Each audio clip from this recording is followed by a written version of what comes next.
तो कहानी की शुरुआत में हम लोग देखते हैं एक एंशियंट मैदानों की डेप्थ्स में रयोगा को सोरा काशिवागी की आत्मा मिलती है। वही महान मेज फाइटर जिसने कभी मॉन्स्टर्स की भयानक लहर के सामने अकेले मोर्चा संभालकर अनगिनत लोगों की जान बचाई थी। लेकिन दुख की बात ये थी कि हीरो बनने के बजाय उसे अपने ही कमांडर नरुहितो बाइकुगो ने धोखा दे दिया। उसने सोरा और उसके साथियों को जानबूझकर चारे की तरह इस्तेमाल किया, उन्हें मरने के लिए छोड़ दिया और फिर सारी शोहरत खुद लूट ली। इतना ही नहीं, सोरा के बलिदान का हर सबूत भी इतिहास से मिटा दिया गया।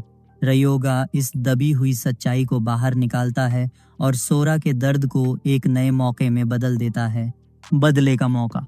वो उससे वादा करता है कि वो उसका हिसाब बराबर करवाएगा, लेकिन एक शर्त पर। सोरा को उसका अनडेड सर्वेंट बनना होगा। और यहीं से कहानी और भी पागलपन भरे मोड़ पर पहुंच जाती है। रयोगा सोरा की आत्मा के लिए एक ड्रैकोनियन लाश को वेसल के रूप में तैयार करता है। ये वही शरीर नहीं था जो उसने पिछली टाइमलाइन में उसे दिया था। इस बार उसने उससे कहीं ज्यादा ताकतवर शरीर बनाया था। जैसे ही सोरा उसकी शर्त मानता है, वो उस नए शरीर में दोबारा जीवित हो जाता है। उसकी मेज फाइटर ट्रेट भी बरकरार रहती है और साथ ही उसे समय के साथ लगातार मजबूत होने की क्षमता भी मिल जाती है। लेकिन रयोगा ये सब आखिर क्यों कर रहा है? कभी इंसानियत अपनी सामान्य जिंदगी जी रही थी, तभी अचानक बिना किसी चेतावनी के गेट्स खुलने लगे और उनमें से मॉन्स्टर्स की बाढ़ निकल पड़ी। देखते ही देखते पूरी दुनिया अराजकता में डूब गई। हालांकि कुछ लोगों ने एक रहस्यमयी सिस्टम की शक्ति से विशेष एबिलिटीज जागृत कर लीं। इन्हें हंटर्स कहा गया और आखिरकार इन्हीं लोगों ने दुनिया को बचाया। गेट्स को जीतते हुए हंटर्स लगातार मजबूत होते गए और उनकी रैंक 1 स्टार से बढ़ते बढ़ते 7 स्टार तक पहुंच गई। हैरानी की बात यह थी कि कुल 7 हंटर्स ऐसे थे जिन्होंने कॉन्स्टेलेशंस की कृपा से 9 स्टार रैंक हासिल की और बाद में उन्होंने 7 महान परिवारों की स्थापना की जो पूरी दुनिया पर राज करने लगे। लेकिन हमारा मेन कैरेक्टर चिनेन रयोगा एक अलग ही मामला था। वो इतिहास का पहला इंसान बना जिसने किसी भी कॉन्स्टेलेशन की कृपा के बिना 9 स्टार रैंक हासिल कर ली। जाहिर है ये बात 7 महान परिवारों को बिल्कुल पसंद नहीं आई। कॉन्स्टेलेशंस ने भी फैसला कर लिया कि उसका अस्तित्व दुनिया के बने बनाए संतुलन को तोड़ सकता है। इसी वजह से उन्होंने उसे खत्म करने का निर्णय ले लिया। वे उसे एक जलते हुए शहर में ढूंढ निकालते हैं। 7 महान परिवारों में से एक परिवार का सदस्य वहां पहुंचता है और फिर शुरू होती है एक जानलेवा लड़ाई। लड़ाई इतनी भयानक थी कि रयोगा अपना दायां हाथ तक खो बैठता है। आखिरकार वो घुटनों पर आ गिरता है जबकि उसका प्रतिद्वंद्वी डेमिट्री उसके सामने बैठकर उसका मजाक उड़ाने लगता है। मजेदार बात यह थी कि डेमिट्री भी एक 9 स्टार हंटर था। इतना ही नहीं, वो मेज किंग ओडिन का अवतार भी था। मजबूर होकर रयोगा उससे पूछता है कि आखिर उसे मारना क्यों चाहता है। क्या सिर्फ इसलिए कि उसके पास किसी कॉन्स्टेलेशन की कृपा नहीं है, या इसलिए कि उसने 7 महान परिवारों के अधीन काम करने से इनकार कर दिया था? डेमिट्री हल्की सी मुस्कान के साथ कहता है कि वो दोनों वजहें मान सकता है। वो बताता है कि कॉन्स्टेलेशंस उसे मरता हुआ देखना चाहती हैं, इसलिए उसके हाथ में लगभग कुछ भी नहीं है। उसके अनुसार अगर कोई इंसान कॉन्स्टेलेशंस की मदद के बिना इतना शक्तिशाली बन जाए तो ये बात काफी अजीब और खतरनाक है। डेमिट्री आगे कहता है कि रयोगा एक अनडाइंग किंग है जिसके पास अकेले ही 7 महान परिवारों और कॉन्स्टेलेशंस की कृपा के बराबर ताकत है और यही उसे एक बड़ा खतरा बनाती है। इसके अलावा वो ये भी कहता है कि 7 महान परिवार पहले से ही एक दूसरे पर नजर रखने और संतुलन बनाए रखने में व्यस्त हैं। डेमिट्री रयोगा पर आरोप लगाता है कि उसने प्राकृतिक व्यवस्था को दूषित कर दिया है क्योंकि वो एक नेक्रोमांसर है। मृतकों को नियंत्रित करके उसने दुनिया की स्थिरता को रौंद दिया है। वो कहता है कि 9 स्टार हंटर्स की लड़ाई में जीत और हार का फैसला लगभग हमेशा कॉन्स्टेलेशंस की शक्ति करती है। लेकिन क्योंकि रयोगा ने एक अंधेरी और घृणित शक्ति को चुना, इसलिए कॉन्स्टेलेशंस ने उसे पूरी तरह त्याग दिया है। डेमिट्री रयोगा से कहता है कि असल में यही उन दोनों के बीच का फर्क है। लेकिन रयोगा उसकी बात सुनकर भड़क जाता है और ताना मारते हुए कहता है कि बड़ी बड़ी बातें करना आसान है, खासकर तब जब कोई ओडिन की ताकत के पीछे छिपा बैठा हो। फिर रयोगा बताता है कि वो इतनी देर से उससे बातचीत सिर्फ समय खींचने के लिए कर रहा था और अब वो उसे दिखाने वाला है कि वो क्या कर सकता है। इतना कहकर रयोगा अपने अंदर से एक जबरदस्त आभा छोड़ता है। उस शक्ति के फैलते ही आसपास बिखरी हुई मृत हड्डियां दोबारा जीवित होने लगती हैं और एक एक करके सारे कंकाल अनडेड बनकर खड़े हो जाते हैं। डेमिट्री ये देखकर हंस पड़ता है और कहता है कि उसे नहीं पता था कि रयोगा के अंदर अभी भी इतनी शक्ति बची हुई है, तो वो भी उसके खिलाफ अपनी सबसे शक्तिशाली मैजिक इस्तेमाल करेगा। हैरानी की बात ये थी कि डेमिट्री अपनी जगह से हिलता तक नहीं, वो बैठे बैठे ही एक बेहद खतरनाक तकनीक तैयार करने लगता है और ये देखकर रयोगा भी चौंक जाता है। अगले ही पल उसे एहसास होता है कि डेमिट्री ओडिन की आय इस्तेमाल करने वाला है। रयोगा अच्छी तरह जानता था कि उसकी अल्टीमेट टेक्निक डेमिट्री की इस शक्ति के सामने बिल्कुल भी टिक नहीं पाएगी।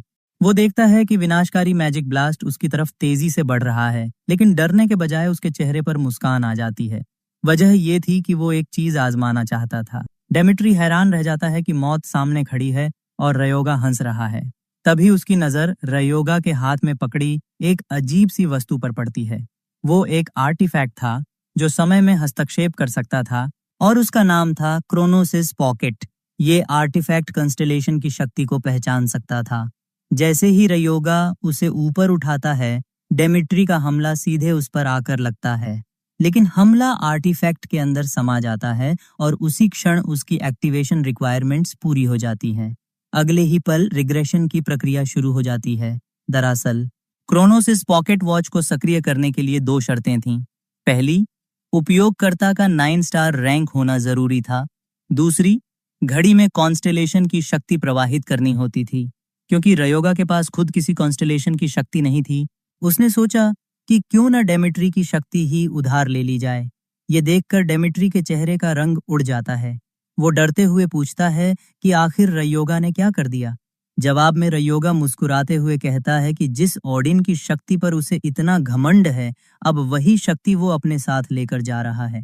फिर वो उसे आखिरी बार चिढ़ाते हुए कहता है कि अगली बार जब वे मिलेंगे तो वो उसे और 7 महान परिवारों को पूरी तरह कुचल देगा।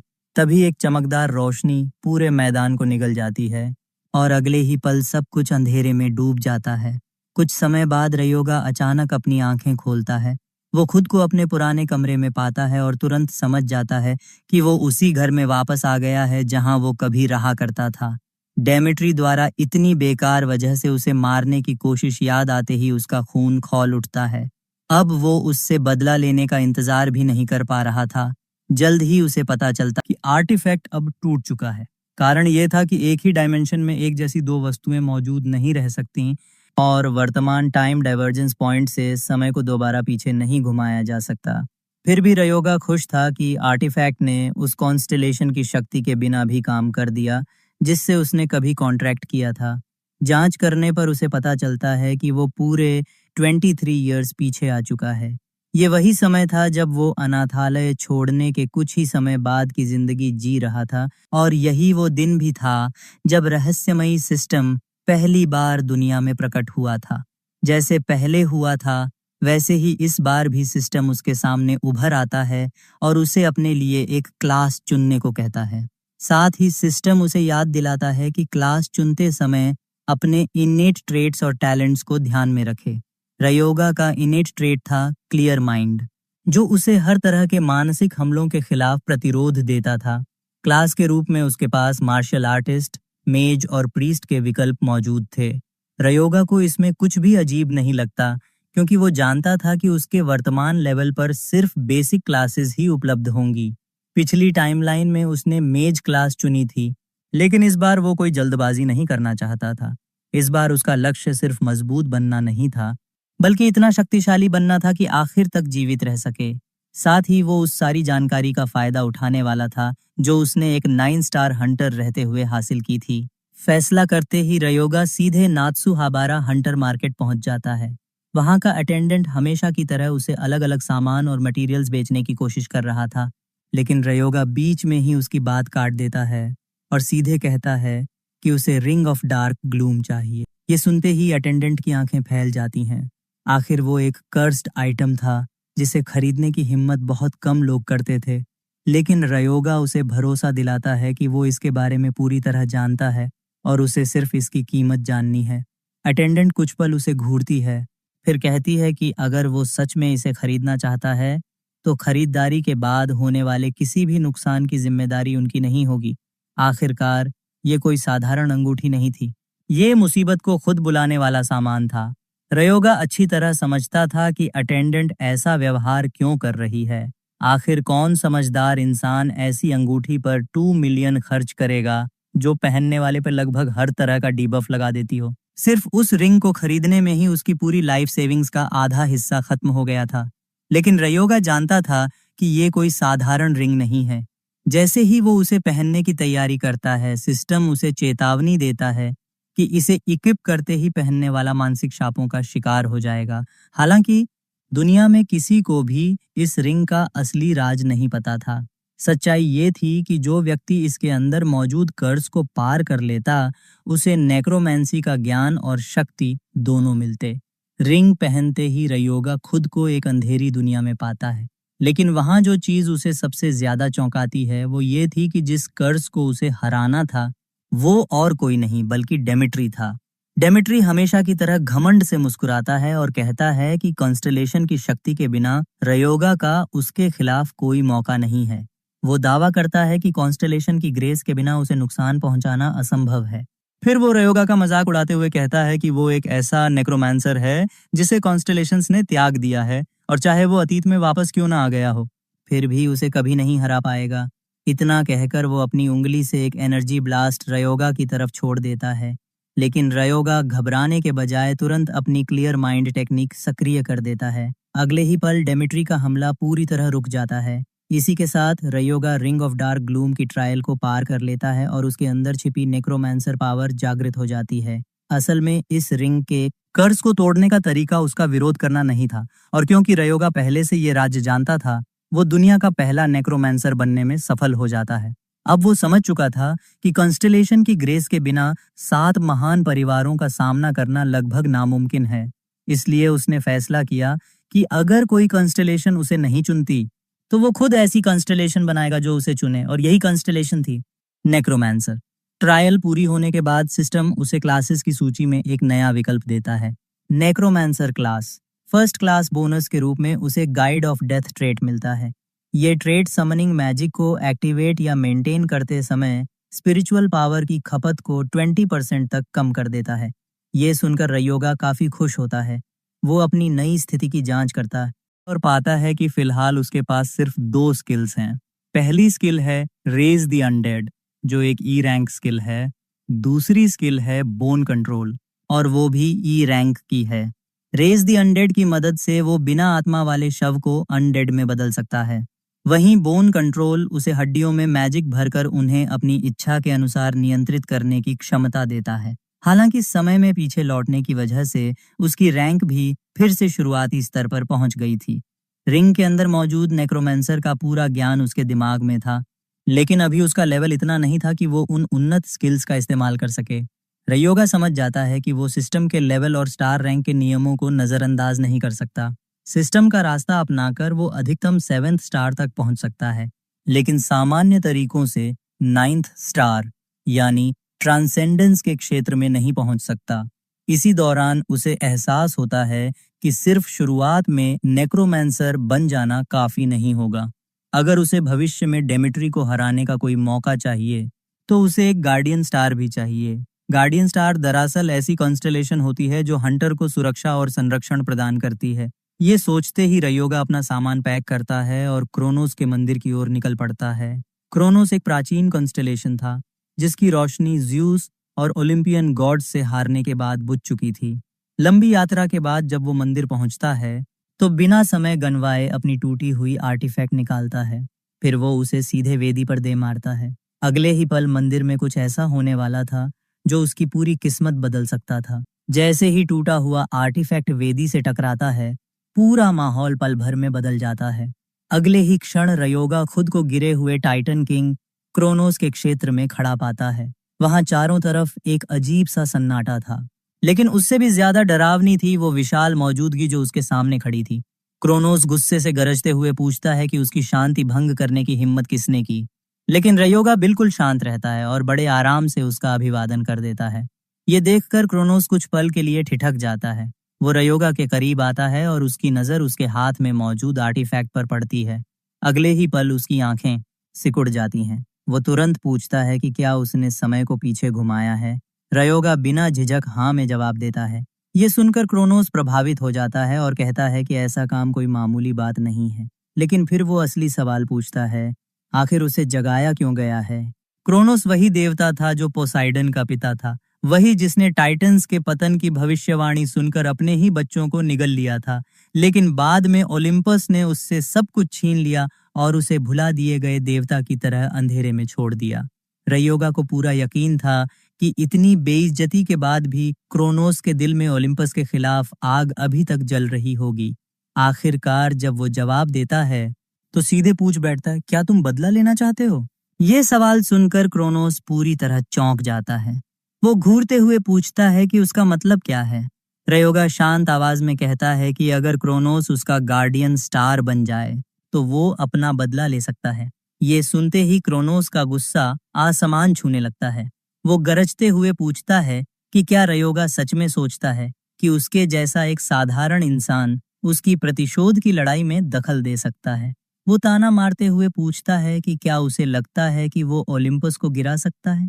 गुस्से में क्रोनोस अपना हाथ उसकी तरफ बढ़ाता है, लेकिन रयोगा तुरंत बोल पड़ता है। वो बताता है कि उसने बिना किसी कॉन्स्टलेशन की मदद के 9th स्टार रैंक हासिल की थी और ज्यूस उन देवताओं में से एक है जिससे वो खुद भी बदला लेना चाहता है। असल में रयोगा का लक्ष्य सिर्फ रोमानोव परिवार नहीं था, वो 7 महान परिवारों को जड़ से खत्म करना चाहता था। रयोगा समझाता है कि अगर वे 7 महान परिवारों को हरा देते हैं तो ओलिम्पस की धरती पर पकड़ कमजोर पड़ जाएगी और वही क्रोनोस के बदले की शुरुआत होगी। लेकिन क्रोनोस उसकी बात सुनकर हंस पड़ता है। वो कहता है कि रयोगा बदले की बात तो कर रहा है, लेकिन जो लक्ष्य उसने बताया है वो उसके लिए सिर्फ एक छोटी सी शुरुआत है। फिर वो रयोगा को याद दिलाता है कि भले ही उसके अंदर इतनी शक्ति हो कि वो समय की घड़ी को सक्रिय कर सके, लेकिन जिसे कॉन्स्टेलेशंस ने चुना हो वो नेक्रोमैंसर का रास्ता नहीं चल सकता। क्रोनोस साफ शब्दों में कहता है कि वो ऐसी चीज के साथ नहीं जुड़ सकता जो प्रोविडेंस को चुनौती देती हो, क्योंकि उनकी प्रकृतियां पूरी तरह अलग हैं। रयोगा उसकी बात से सहमत होता है, लेकिन एक छोटी सी मुस्कान के साथ कहता है कि ये बात समय के देवता के लिए सही हो सकती है, मगर फसल के देवता के लिए नहीं। ये सुनते ही क्रोनोस की भौहें सिकुड़ जाती हैं। तब रयोगा समझाता है कि कॉन्स्टेलेशंस ताकत के आधार पर नहीं, बल्कि किसी के मूल स्वभाव और ओरिजिन के आधार पर कॉन्ट्रैक्ट करती हैं। वो आगे कहता है कि क्रोनोस सिर्फ समय का देवता नहीं बल्कि हार्वेस्ट का देवता भी है। और हार्वेस्ट का प्रतीक क्या है? एक साइथ, वही साइथ जो डेथ का भी प्रतीक मानी जाती है। हार्वेस्ट और डेथ दोनों ही साइकिल का हिस्सा हैं। जन्म, मृत्यु और पुनर्जन्म, ये सब एक ही चक्र के अलग अलग रूप हैं और यही चीज प्राकृतिक व्यवस्था को चुनौती देती है। ये सुनते ही क्रोनोस का चेहरा गुस्से से लाल पड़ जाता है। वो जोर से चिल्लाता है और पूछता है कि रयोगा की हिम्मत कैसे हुई उसे मृत्यु से जोड़ने की। वो उसे चेतावनी देता है कि खुद को जरूरत से ज्यादा समझने की गलती न करे, लेकिन रयोगा पीछे हटने वालों में से नहीं था।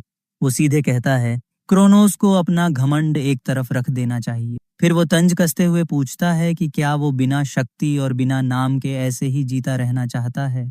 रयोगा कहता है कि अगर उसे पसंद है तो वो जिद्दी बूढ़े की तरह हमेशा ओलिम्पस के नीचे दबा रह सकता है।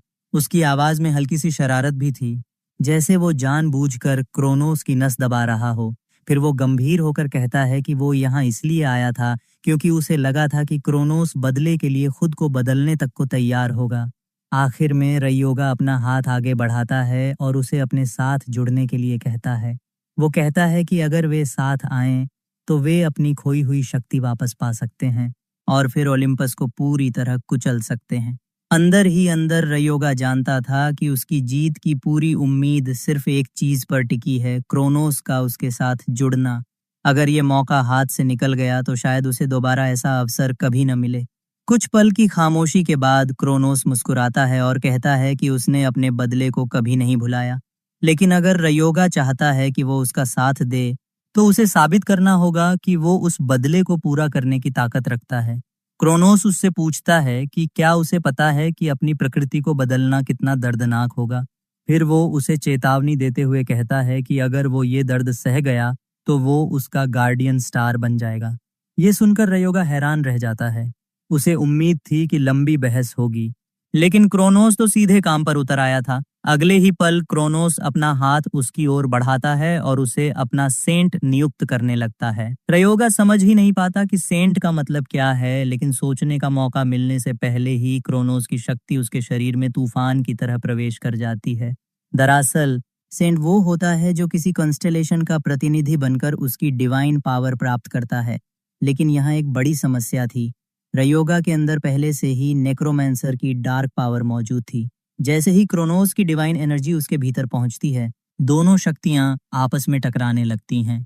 ऐसा महसूस होता है मानो उसके शरीर के अंदर युद्ध छिड़ गया हो। दर्द इतना भयानक था कि उसकी सांसें तक भारी हो गईं। रयोगा घुटनों के बल जमीन पर गिर पड़ता है, लेकिन हार मानने से इनकार कर देता है। वो जानता था कि अगर इस समय बेहोश हो गया तो गार्डियन स्टार पाने का उसका इकलौता मौका खत्म हो जाएगा। इसलिए वो दांत भींचकर हर सेकंड उस दर्द को सहता रहता है। कुछ समय बाद जब सब खत्म होता है तो रयोगा के चेहरे पर मुस्कान लौट आती है। वो जापान वापस आ चुका था और सबसे बड़ी बात, उसका क्रोनोस के साथ कॉन्ट्रैक्ट सफल हो गया था। अब क्रोनोस उसकी मेंटल स्पेस में निवास करता था, लेकिन वहां पहुंचते ही क्रोनोस दुनिया में हुए बदलावों को देखकर खुद हैरान रह जाता है। दूसरी तरफ रयोगा जल्दी ही एक नई समस्या से परेशान होने लगता है। क्रोनोस लगातार बोलता रहता था। सच कहें तो उसके पास करने को और था भी क्या। फिलहाल उसके पास न फॉलोअर्स थे, न पावर और न ही कोई डिवाइन प्रोटेक्शन। भले ही वो दोबारा कॉन्स्टेलेशन बनकर लौटा था, लेकिन साइथ से जुड़ाव की वजह से उसे ग्रिम रीपर जैसी भूमिका में धकेल दिया गया था। रयोगा समझ जाता है कि अब सब कुछ शून्य से शुरू करना होगा। अगर क्रोनोस को अपनी पुरानी ताकत वापस चाहिए तो उसकी पहचान और प्रभाव फिर से बनाना पड़ेगा। क्रोनोस खुद भी मानता है कि वो काफी उत्साहित है। इतने लंबे समय बाद उसे फिर से मौका मिला था। वो रयोगा को बार बार कहता है कि अब जब वो उसका सेंट बन चुका है तो उसे उसका नाम दूर दूर तक फैलाना होगा। रयोगा ये सुनकर सिर पकड़ लेता है। आखिर सेंट प्रीस्ट क्लास की सबसे ऊंची रैंक मानी जाती है। उसे यकीन ही नहीं हो रहा था कि क्रोनोस ने किसी तरह एक नेक्रोमैंसर को प्रीस्ट जैसी स्थिति में पहुंचा दिया है। इस कॉन्ट्रैक्ट के बाद रयोगा को एक नई स्किल भी मिलती है, saint of the white night. ये एक होली स्पेल थी, जिसकी खासियत ये थी कि नेक्रोमैंसर स्किल्स इस्तेमाल करते समय लगने वाली सारी पेनल्टीज खत्म हो जाती थीं। इसके अलावा उसे लाइफ ड्रेन नाम की दूसरी स्किल भी मिलती है। ये एक होली स्पेल थी जो दुश्मन की लाइफ फोर्स को सोख सकती थी और उसे हीलिंग या फिजिकल एनहांसमेंट के लिए इस्तेमाल किया जा सकता था। आसान शब्दों में कहें तो ये होली पावर थी, लेकिन उस पर डेथ की छाप लगी हुई थी। आमतौर पर प्रीस्ट्स देवताओं द्वारा दी गई होली पावर इस्तेमाल करते हैं, जबकि नेक्रोमैंसर्स स्पिरिचुअल एनर्जी का उपयोग करते हैं। रयोगा के लिए ये पहली बार था जब उसने किसी को दोनों शक्तियां एक साथ इस्तेमाल करते देखा था। वो हंसते हुए क्रोनोस से कहता है कि नेक्रोमैंसर समन्स और सेंट होली स्किल्स को एक साथ इस्तेमाल करना तो सीधा चीट कोड जैसा है। ये सुनकर क्रोनोस भी मुस्कुरा देता है और कहता है कि वो सिर्फ उसका गार्डियन स्टार नहीं है, उसने उसे सिर्फ अपना प्रतिनिधि बनाकर नहीं चुना। तभी रयोगा के दिमाग में बिजली सी कौंधती है। उसे एहसास हो जाता है कि ये सब शुरुआत से ही क्रोनोस की योजना का हिस्सा था। क्रोनोस जोर से हंस पड़ता है और याद दिलाता है कि वो कभी गॉड किंग हुआ करता था। ये सुनकर रयोगा भी मुस्कुरा देता है। फिर वो सोचता है कि अब समय आ गया है अपनी नई शक्तियों को आजमाने का। उसके दिमाग में तुरंत एंशिएंट गार्डन सा का नाम आता है, क्योंकि ये उसके लिए सबसे सही जगह थी। गेट्स के बारे में बात करें तो वे दूसरी डायमेंशंस की ओर जाने वाले द्वार होते हैं। इनमें फ्लो टाइप गेट्स भी होते हैं जो बॉस और कोर के नष्ट होते ही गायब हो जाते हैं। वहीं फिक्स्ड टाइप गेट्स हमेशा मौजूद रहते हैं। एंशिएंट गार्डन भी एक फिक्स्ड एंट्री गेट था। इसमें प्रवेश करने के लिए 1 स्टार रिक्वायरमेंट थी और इसे मीडियम साइज्ड गेट माना जाता था। क्योंकि ये फिक्स्ड टाइप था और एंट्री लिमिट भी सिर्फ 1 स्टार थी, इसलिए नए हंटर्स के लिए ये एक लोकप्रिय जगह बन चुकी थी। गेट के प्रवेश द्वार पर पहुंचते ही रयोगा देखता है कि कई हंटर्स अपनी पार्टी बनाने के लिए लोगों की तलाश कर रहे हैं। कभी वो भी ऐसा ही किया करता था, लेकिन उसके अनुभव में ऐसी टीम्स अक्सर उम्मीद से ज्यादा बेकार निकलती थीं। तभी एक पार्टी उसके पास आती है और पूछती है कि क्या वो उनके साथ जुड़ना चाहेगा। रयोगा बिना ज्यादा सोचे विनम्रता से मना कर देता है और कहता है कि वो अकेले ही ठीक है। ये सुनकर वो लड़का थोड़ा असहज हो जाता है और पूछता है कि क्या वो सच में अकेले ठीक रहेगा, क्योंकि वो देखने में बिल्कुल नया हंटर लग रहा है। तभी उसके टीम मेंबर्स उसे रोकते हैं और कहते हैं कि रयोगा की चिंता करने की जरूरत नहीं है। आखिर पार्टी बनाने का प्रस्ताव उसी ने ठुकराया था। उधर रयोगा अंदर ही अंदर काफी खुश था। इस बार उसे किसी टीम, किसी बहस या किसी बेकार रणनीति की जरूरत नहीं थी। वो अकेले ही एंशिएंट गार्डन में उतरने वाला था, क्योंकि अब समय आ गया था अपनी नई और बेहद खतरनाक शक्तियों की असली परीक्षा लेने का। एंशिएंट गार्डन में प्रवेश करते ही रयोगा को सबसे पहले वहां की अजीब खामोशी महसूस होती है। चारों तरफ सन्नाटा पसरा हुआ था और अपने पुराने अनुभव के कारण वो जानता था कि ऐसी शांति कभी लंबे समय तक नहीं रहती।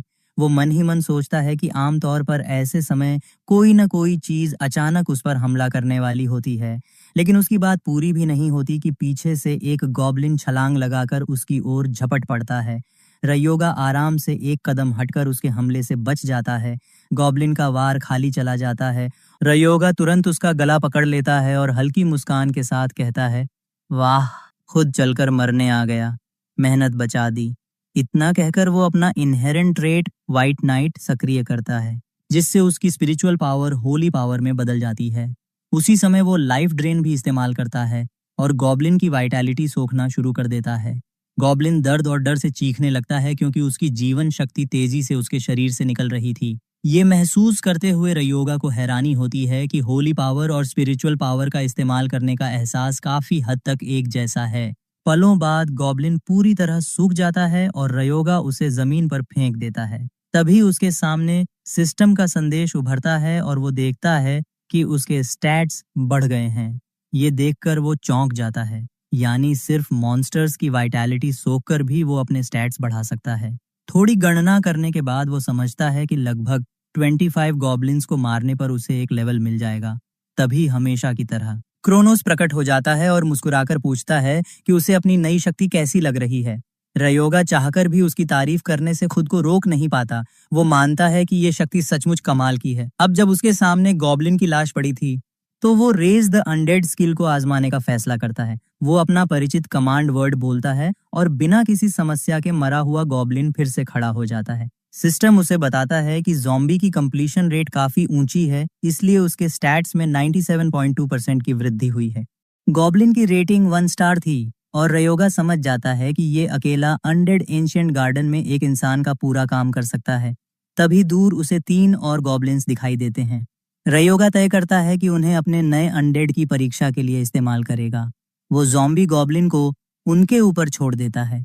ज़ॉम्बी तेजी से दौड़कर एक गॉब्लिन को पकड़ लेता है, उसे जमीन पर पटक देता है और उसके गले में दांत गड़ा देता है। बाकी गॉब्लिन्स घबरा जाते हैं। उनमें से एक पीछे से ज़ॉम्बी गॉब्लिन की पीठ पर जोरदार वार करता है, लेकिन अगले ही पल वो डर जाता है, क्योंकि उस वार का अनडेड पर कोई असर नहीं हुआ। रयोगा मजाक उड़ाते हुए कहता है, तुम्हारा दोस्त अब अनडेड बन चुका है, वाइटल पॉइंट्स पर हमला करके भी इसका कुछ नहीं बिगड़ने वाला। इसी बीच वो पीछे से दूसरे गॉब्लिन को पकड़ लेता है और उसकी वाइटैलिटी भी सोख लेता है। फिर वो एक और प्रयोग करता है।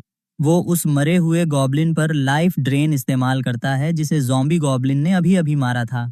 हैरानी की बात ये थी कि स्किल वहां भी काम कर जाती है। ये देखकर रयोगा अतिथि मुस्कुरा देता है। अब उसे समझ आ गया था कि लाइफ ड्रेन की टॉलरेंस रेंज काफी ज्यादा है। जब ऐसा है तो फिर रुकने का सवाल ही नहीं था। वो अपनी रफ्तार और बढ़ा देता है। नेक्रोमांसर्स के बीच एक पुरानी कहावत थी कि अगर पहला अनडेड बनाने में सफलता मिल जाए तो समझो आधा लक्ष्य पूरा हो गया। यानी सबसे कठिन हिस्सा पहला अनडेड बनाना होता है, उसके बाद सब कुछ आसान हो जाता है। और सच में ऐसा ही हुआ। थोड़े ही समय में रयोगा की सेना में 4 अनडेड गॉब्लिन्स शामिल हो जाते हैं। वो उन्हें सामने आने वाले हर गॉब्लिन पर छोड़ देता है। जल्द ही वहां एक भयंकर लड़ाई शुरू हो जाती है। एक सामान्य गॉब्लिन अपनी पूरी ताकत से चाकू घोंपकर एक गॉब्लिन को गिराने की कोशिश करता है, लेकिन वो डर के मारे पीछे हट जाता है जब उसे पता चलता है कि इससे अनडेड को कोई फर्क ही नहीं पड़ा। ये पूरा दृश्य देखकर क्रोनोस थोड़ा असंतुष्ट हो जाता है। वो पूछता है कि क्या रयोगा इस लड़ाई में थोड़ा सम्मान और गरिमा भी लाने वाला है या नहीं, लेकिन रयोगा हंसकर जवाब देता है, आदत डाल लो, नेक्रोमांसर्स की लड़ाई कुछ ऐसी ही होती है। ज्यादा समय नहीं बीतता कि सिस्टम उसे सूचित करता है कि वो नियंत्रित किए जा सकने वाले अनडेड की अधिकतम सीमा तक पहुंच चुका है। अब उसके पास कुल 20 अनडेड थे। लड़ाई लगातार जारी रहती है। इसी दौरान 3 गॉब्लिन्स अचानक फैसला करते हैं कि लड़ना बेवकूफ़ी है और भागना ज्यादा समझदारी होगी। लेकिन तभी कहीं से एक जलता हुआ तीर बिजली की तरह उड़ता हुआ आता है और उन तीनों गॉब्लिन्स को वहीं खत्म कर देता है। ये देखकर रयोगा तुरंत अपने सारे अनडेड गॉब्लिन्स को रुकने का आदेश देता है। फिर वो ऊंची आवाज में कहता है, जो भी वहां छिपा है, बाहर आ जाओ। अगले ही पल झाड़ियों के पीछे से वही पार्टी बाहर आती है जिसने गेट के बाहर उसे अपने साथ शामिल होने का प्रस्ताव दिया था। उन्हें देखते ही रयोगा की आंखें सिकुड़ जाती हैं। उसे तुरंत याद आ जाता है कि उसने इन्हें कहीं देखा है। कुछ सेकंड बाद उसकी याददाश्त साफ हो जाती है और उसका चेहरा अचानक ठंडा पड़ जाता है। ये कोई साधारण हंटर्स नहीं थे। ये थे प्रसिद्ध ट्विन शैडो हंटर्स। रिग्रेशन से पहले इन्हीं लोगों को उसकी हत्या करने के लिए भेजा गया था। यूमा और यूकारेंडो नाम के ये दोनों फ्रेटर्नल ट्विन हंटर्स अपनी शैडो एबिलिटीज और खतरनाक मिशनों के लिए पूरी दुनिया में मशहूर थे। और अब किस्मत का खेल देखिए, वे फिर से उसके सामने खड़े थे। रयोगा उन दोनों ट्विन शैडो हंटर्स को देखते ही अपने पुराने दिनों को याद कर लेता है। रिग्रेशन से पहले ये दोनों उसके लिए काफी बड़ी सिरदर्द साबित हुए थे। हालांकि अभी उन्हें देखकर ऐसा बिल्कुल नहीं लगता था कि वे भविष्य में इतने खतरनाक बनने वाले हैं। रयोगा को इसमें कोई हैरानी नहीं होती, क्योंकि फिलहाल वे सिर्फ 1 स्टार हंटर्स थे। लेकिन एक बात उसे तुरंत खटकती है। पहले तो हमेशा सिर्फ 2 जुड़वां भाई बहन ही दिखाई देते थे, जबकि इस बार उनके साथ एक तीसरा लड़का भी था। तभी क्रोनोस उसकी मेंटल स्पेस में बोल उठता है और सुझाव देता है कि भविष्य के दुश्मनों को पहले ही खत्म कर देना बुरा विचार नहीं होगा। लेकिन रयोगा इस बात से पूरी तरह सहमत नहीं होता। वो जानता था कि युमा और युका ने अतीत में उसकी हत्या की कोशिश जरूर की थी, लेकिन वो सिर्फ एक असैसिनेशन रिक्वेस्ट थी। उनके और रयोगा के बीच कोई निजी दुश्मनी नहीं थी। तभी युमा आगे बढ़कर पूछता है कि क्या उन ज़ॉम्बीज को वही नियंत्रित कर रहा है। रयोगा उनकी हैरानी और उलझन समझ सकता था। आखिर नेक्रोमैंसर क्लास अभी दुनिया में लगभग अनजान थी। उसका नाम बाद में जाकर फैलने वाला था। रयोगा शांत स्वर में जवाब देता है कि हाँ, वे उसके समन्स हैं। उसी समय उसके दिमाग में एक और विचार आता है। उसे ऐसे लोगों की जरूरत थी जो उसके लिए सामान उठा सकें और माना स्टोन्स इकट्ठा कर सकें, और ये पार्टी उस काम के लिए बिल्कुल सही लग रही थी। इसके अलावा उसे पूरा यकीन था कि इन लोगों के हंटर बनने की सबसे बड़ी वजह पैसा कमाना थी। रयोगा सीधा उनसे पूछता है कि क्या वे उसके साथ काम करना चाहेंगे। ये सुनकर युमा थोड़ा उलझ जाता है।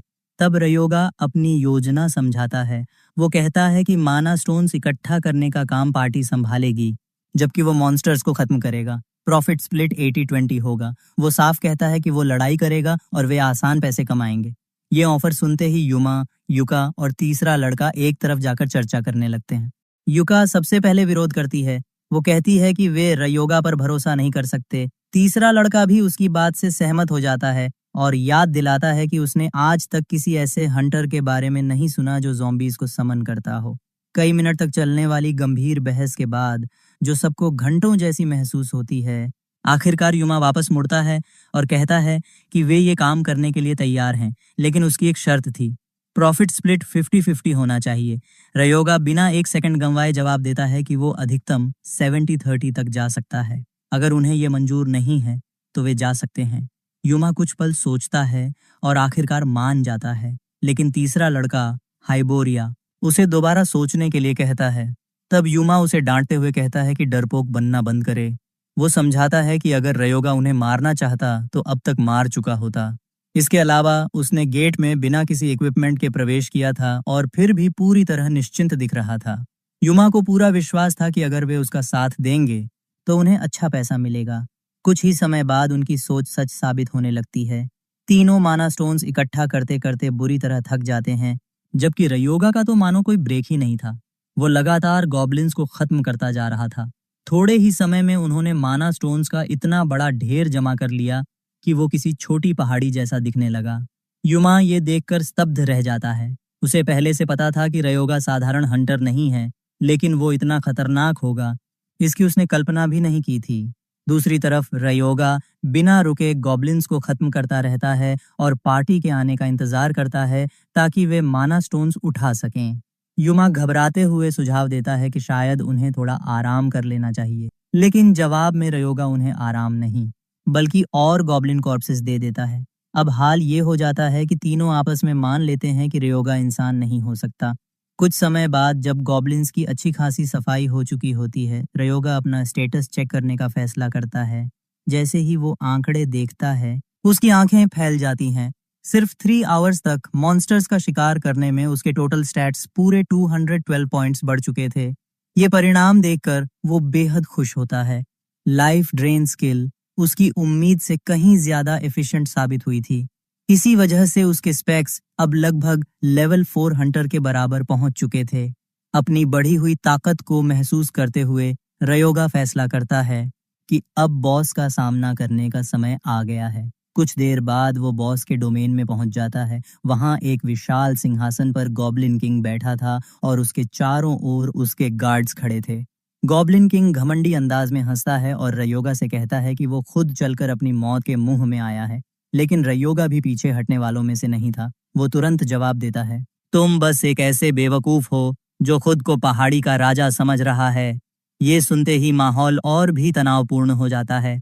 पीछे खड़ी युका घबराकर रयोगा को पुकारती है और याद दिलाती है कि गॉब्लिन शामन दक्षिणी क्षेत्र का बॉस है, इसलिए उसे ज्यादा उकसाना शायद ठीक नहीं होगा। लेकिन तब तक देर हो चुकी थी। गॉब्लिन किंग गुस्से में अपने सैनिकों को आदेश देता है कि रयोगा को पकड़कर उसके सामने घुटनों पर झुकाया जाए। उसी क्षण रयोगा भी अपने अनडेड गॉब्लिन्स को आगे बढ़ने का आदेश देता है। अगले ही पल दोनों पक्षों के बीच जबरदस्त लड़ाई शुरू हो जाती है। तलवारें टकराने लगती हैं, चीखें गूंजने लगती हैं और पूरा क्षेत्र युद्ध भूमि में बदल जाता है। लड़ाई के दौरान एक अनडेड गॉब्लिन आखिरकार काटकर गिरा दिया जाता है। लेकिन जहां सामान्य हंटर अपने साथी के गिरने पर परेशान हो जाते, वहीं रयोगा बिल्कुल शांत रहता है। वो बस पास पड़े एक और मरे हुए गॉब्लिन पर रेज दी अनडेड इस्तेमाल करता है और कुछ ही सेकंड में उसकी सेना का खोया हुआ सैनिक नए अनडेड के रूप में वापस खड़ा हो जाता है। आखिर नेक्रोमैंसर की असली ताकत यही थी। उसकी सेना जितनी गिरती थी, उतनी ही तेजी से फिर खड़ी हो जाती थी। युमा पूरी तरह हैरान रह जाता है। उनकी संख्या पहले ही कम थी, लेकिन रयोगा हर गिरते हुए गॉब्लिन को अपने समन में बदलता जा रहा था। जितने दुश्मन मर रहे थे, उतनी ही तेजी से उसकी अनडेड आर्मी बढ़ रही थी। तभी अचानक गॉब्लिन किंग अपने सिंहासन से उठ खड़ा होता है। वो अपना बोन स्टाफ हवा में उठाता है और किसी अजीब भाषा में मंत्र पढ़ने लगता है। अगले ही पल जमीन से कई और बोन स्टाफ निकल आते हैं और उनसे एक रहस्यमयी शक्ति की लहर गॉब्लिन्स के बीच फैल जाती है। उनकी आंखें लाल हो जाती हैं, जैसे वे पूरी तरह पागल हो गए हों। गॉब्लिन किंग घमंड से मुस्कुराते हुए रयोगा को बताता है कि उसके टोटम्स दुश्मनों को डिबफ करते हैं और उसके साथियों को बफ देते हैं। लेकिन वो अपनी बात पूरी भी नहीं कर पाता कि एक अनडेड गॉब्लिन दौड़कर उसके एक बोन स्टाफ को पकड़ लेता है और उसे बीच से तोड़ देता है। रयोगा तुरंत मजाक उड़ाते हुए कहता है, हाँ तो तुम क्या कह रहे थे? ये सुनकर युमा तक हंसी रोकने की कोशिश करने लगता है। अगले ही पल बाकी अनडेड गॉब्लिन्स भी टोटम्स पर टूट पड़ते हैं और एक एक करके उन्हें नष्ट करने लगते हैं। देखते ही देखते गॉब्लिन किंग की पूरी योजना बिखरने लगती है। ये देखकर उसका चेहरा गुस्से से कांपने लगता है। वो फिर से अपना स्टाफ उठाता है और झुंझलाहट में एक नया कर्स सक्रिय कर देता है। इसका नाम था कर्स ऑफ मैडनेस। जैसे ही स्किल सक्रिय होती है, एक भयानक दबाव पूरे क्षेत्र में फैल जाता है। यहाँ तक कि युमा और उसकी पार्टी भी डर के मारे पीछे हट जाती है। ये कर्स गॉब्लिन्स की ताकत को 50% तक बढ़ा देता था। अचानक गॉब्लिन किंग के सैनिकों का पलड़ा भारी पड़ने लगता है। वे अनडेड गॉब्लिन्स को तेजी से खत्म करना शुरू कर देते हैं। कुछ ही देर में रयोगा की अनडेड आर्मी घटकर सिर्फ 8 ज़ॉम्बीज तक रह जाती है। रयोगा समझ जाता है कि शुरू से ही गॉब्लिन किंग का असली ट्रम्प कार्ड वही स्टाफ था। गॉब्लिन किंग जोर जोर से हंसने लगता है और बताता है कि उसके हाथ में जो बोन स्टाफ है, वो गॉब्लिन्स की नफरत और शिकायतों से भरा हुआ है। लेकिन तभी रयोगा एक अजीब सवाल पूछता है। वो पूछता है, तो ये स्टाफ हड्डी से बना है? गॉब्लिन किंग उलझन में उसे देखता है। अगले ही पल रयोगा मुस्कुराकर कहता है, तो फिर तुमने मुझे जीतने का सबसे आसान तरीका खुद दे दिया। इतना कहते ही वो बिना देर किए बोन कंट्रोल स्किल्स सक्रिय कर देता है। उसकी शक्ति सीधे गॉब्लिन किंग के स्टाफ पर असर डालती है। गॉब्लिन किंग स्टाफ को कसकर पकड़ने की कोशिश करता है, लेकिन हड्डियों से बना वो हथियार उसकी पकड़ से निकल जाता है और उड़ता हुआ रयोगा के हाथ में पहुंच जाता है। उसी क्षण कर्स ऑफ मैडनेस टूट जाता है। इससे भी बुरा ये होता है कि बफ खत्म होने के साथ गॉब्लिन्स पर रिकॉइल इफेक्ट लग जाता है और उनके स्टैट्स 30% तक घट जाते हैं। गॉब्लिन किंग की आंखें डर से फैल जाती हैं। दूसरी तरफ रयोगा मुस्कुराकर कहता है, चलो अब वो परेशान करने वाला कर्स फिर से इस्तेमाल करके दिखाओ। गॉब्लिन किंग बौखला जाता है और अपना स्टाफ वापस पाने की कोशिश करता है। रयोगा कहता है कि वो उसे वापस जरूर देगा, लेकिन अपने तरीके से। अगले ही पल वो स्टाफ को भाले की तरह पूरी ताकत से फेंक देता है। स्टाफ सीधा उड़ता हुआ गॉब्लिन किंग की गर्दन में जा धंसता है। गॉब्लिन किंग की आंखें फैल जाती हैं और वो वहीं ढेर हो जाता है। रयोगा तुरंत उसके पास पहुंचता है और लाइफ ड्रेन इस्तेमाल करना शुरू कर देता है। जैसे जैसे गॉब्लिन किंग की वाइटैलिटी उसके अंदर जाती है, रयोगा हैरान रह जाता है। उसे साधारण गॉब्लिन्स की तुलना में कहीं ज्यादा स्टैट्स मिल रहे थे। आखिर वो उनका राजा था। लेकिन पूरी वाइटैलिटी खत्म होने से पहले ही रयोगा अचानक रुक जाता है। वो जल्दी से एक बोतल निकालता है और गॉब्लिन किंग के कुछ खून को उसमें भर लेता है। उसके बाद वो युमा और उसकी टीम की तरफ मुड़कर कहता है कि बाकी सफाई का काम वो उन पर छोड़ रहा है। ये सुनते ही युका और हाइबोरिया के चेहरे उतर जाते हैं। उनके सामने गॉब्लिन कॉर्प्सेस का इतना बड़ा ढेर पड़ा था कि उसे देखकर ही कमर दर्द होने लगे। कुछ समय बाद पूरी टीम गेट से बाहर निकलती है। बाहर मौजूद हंटर्स ये देखकर दंग रह जाते हैं कि वे कितनी बड़ी मात्रा में माना स्टोन्स लेकर लौटे हैं। हर किसी की नज़र उनके लूट पर टिक जाती है। रयोगा उनकी मेहनत की तारीफ करता है और पूछता है कि क्या वे माना स्टोन्स को नात्सुआबारा की शॉप में बेचने वाले हैं। युमा जवाब देता है कि वे खुद ये काम संभाल लेंगे ताकि उन्हें सही कीमत मिल सके, अगर रयोगा उन पर भरोसा करे तो। रयोगा तुरंत शरारती मुस्कान के साथ पूछता है, तो तुम लोग उम्मीद कर रहे हो कि मैं बस ऐसे ही तुम पर भरोसा कर लूं? ये सुनते ही तीनों के चेहरे थोड़े उतर जाते हैं।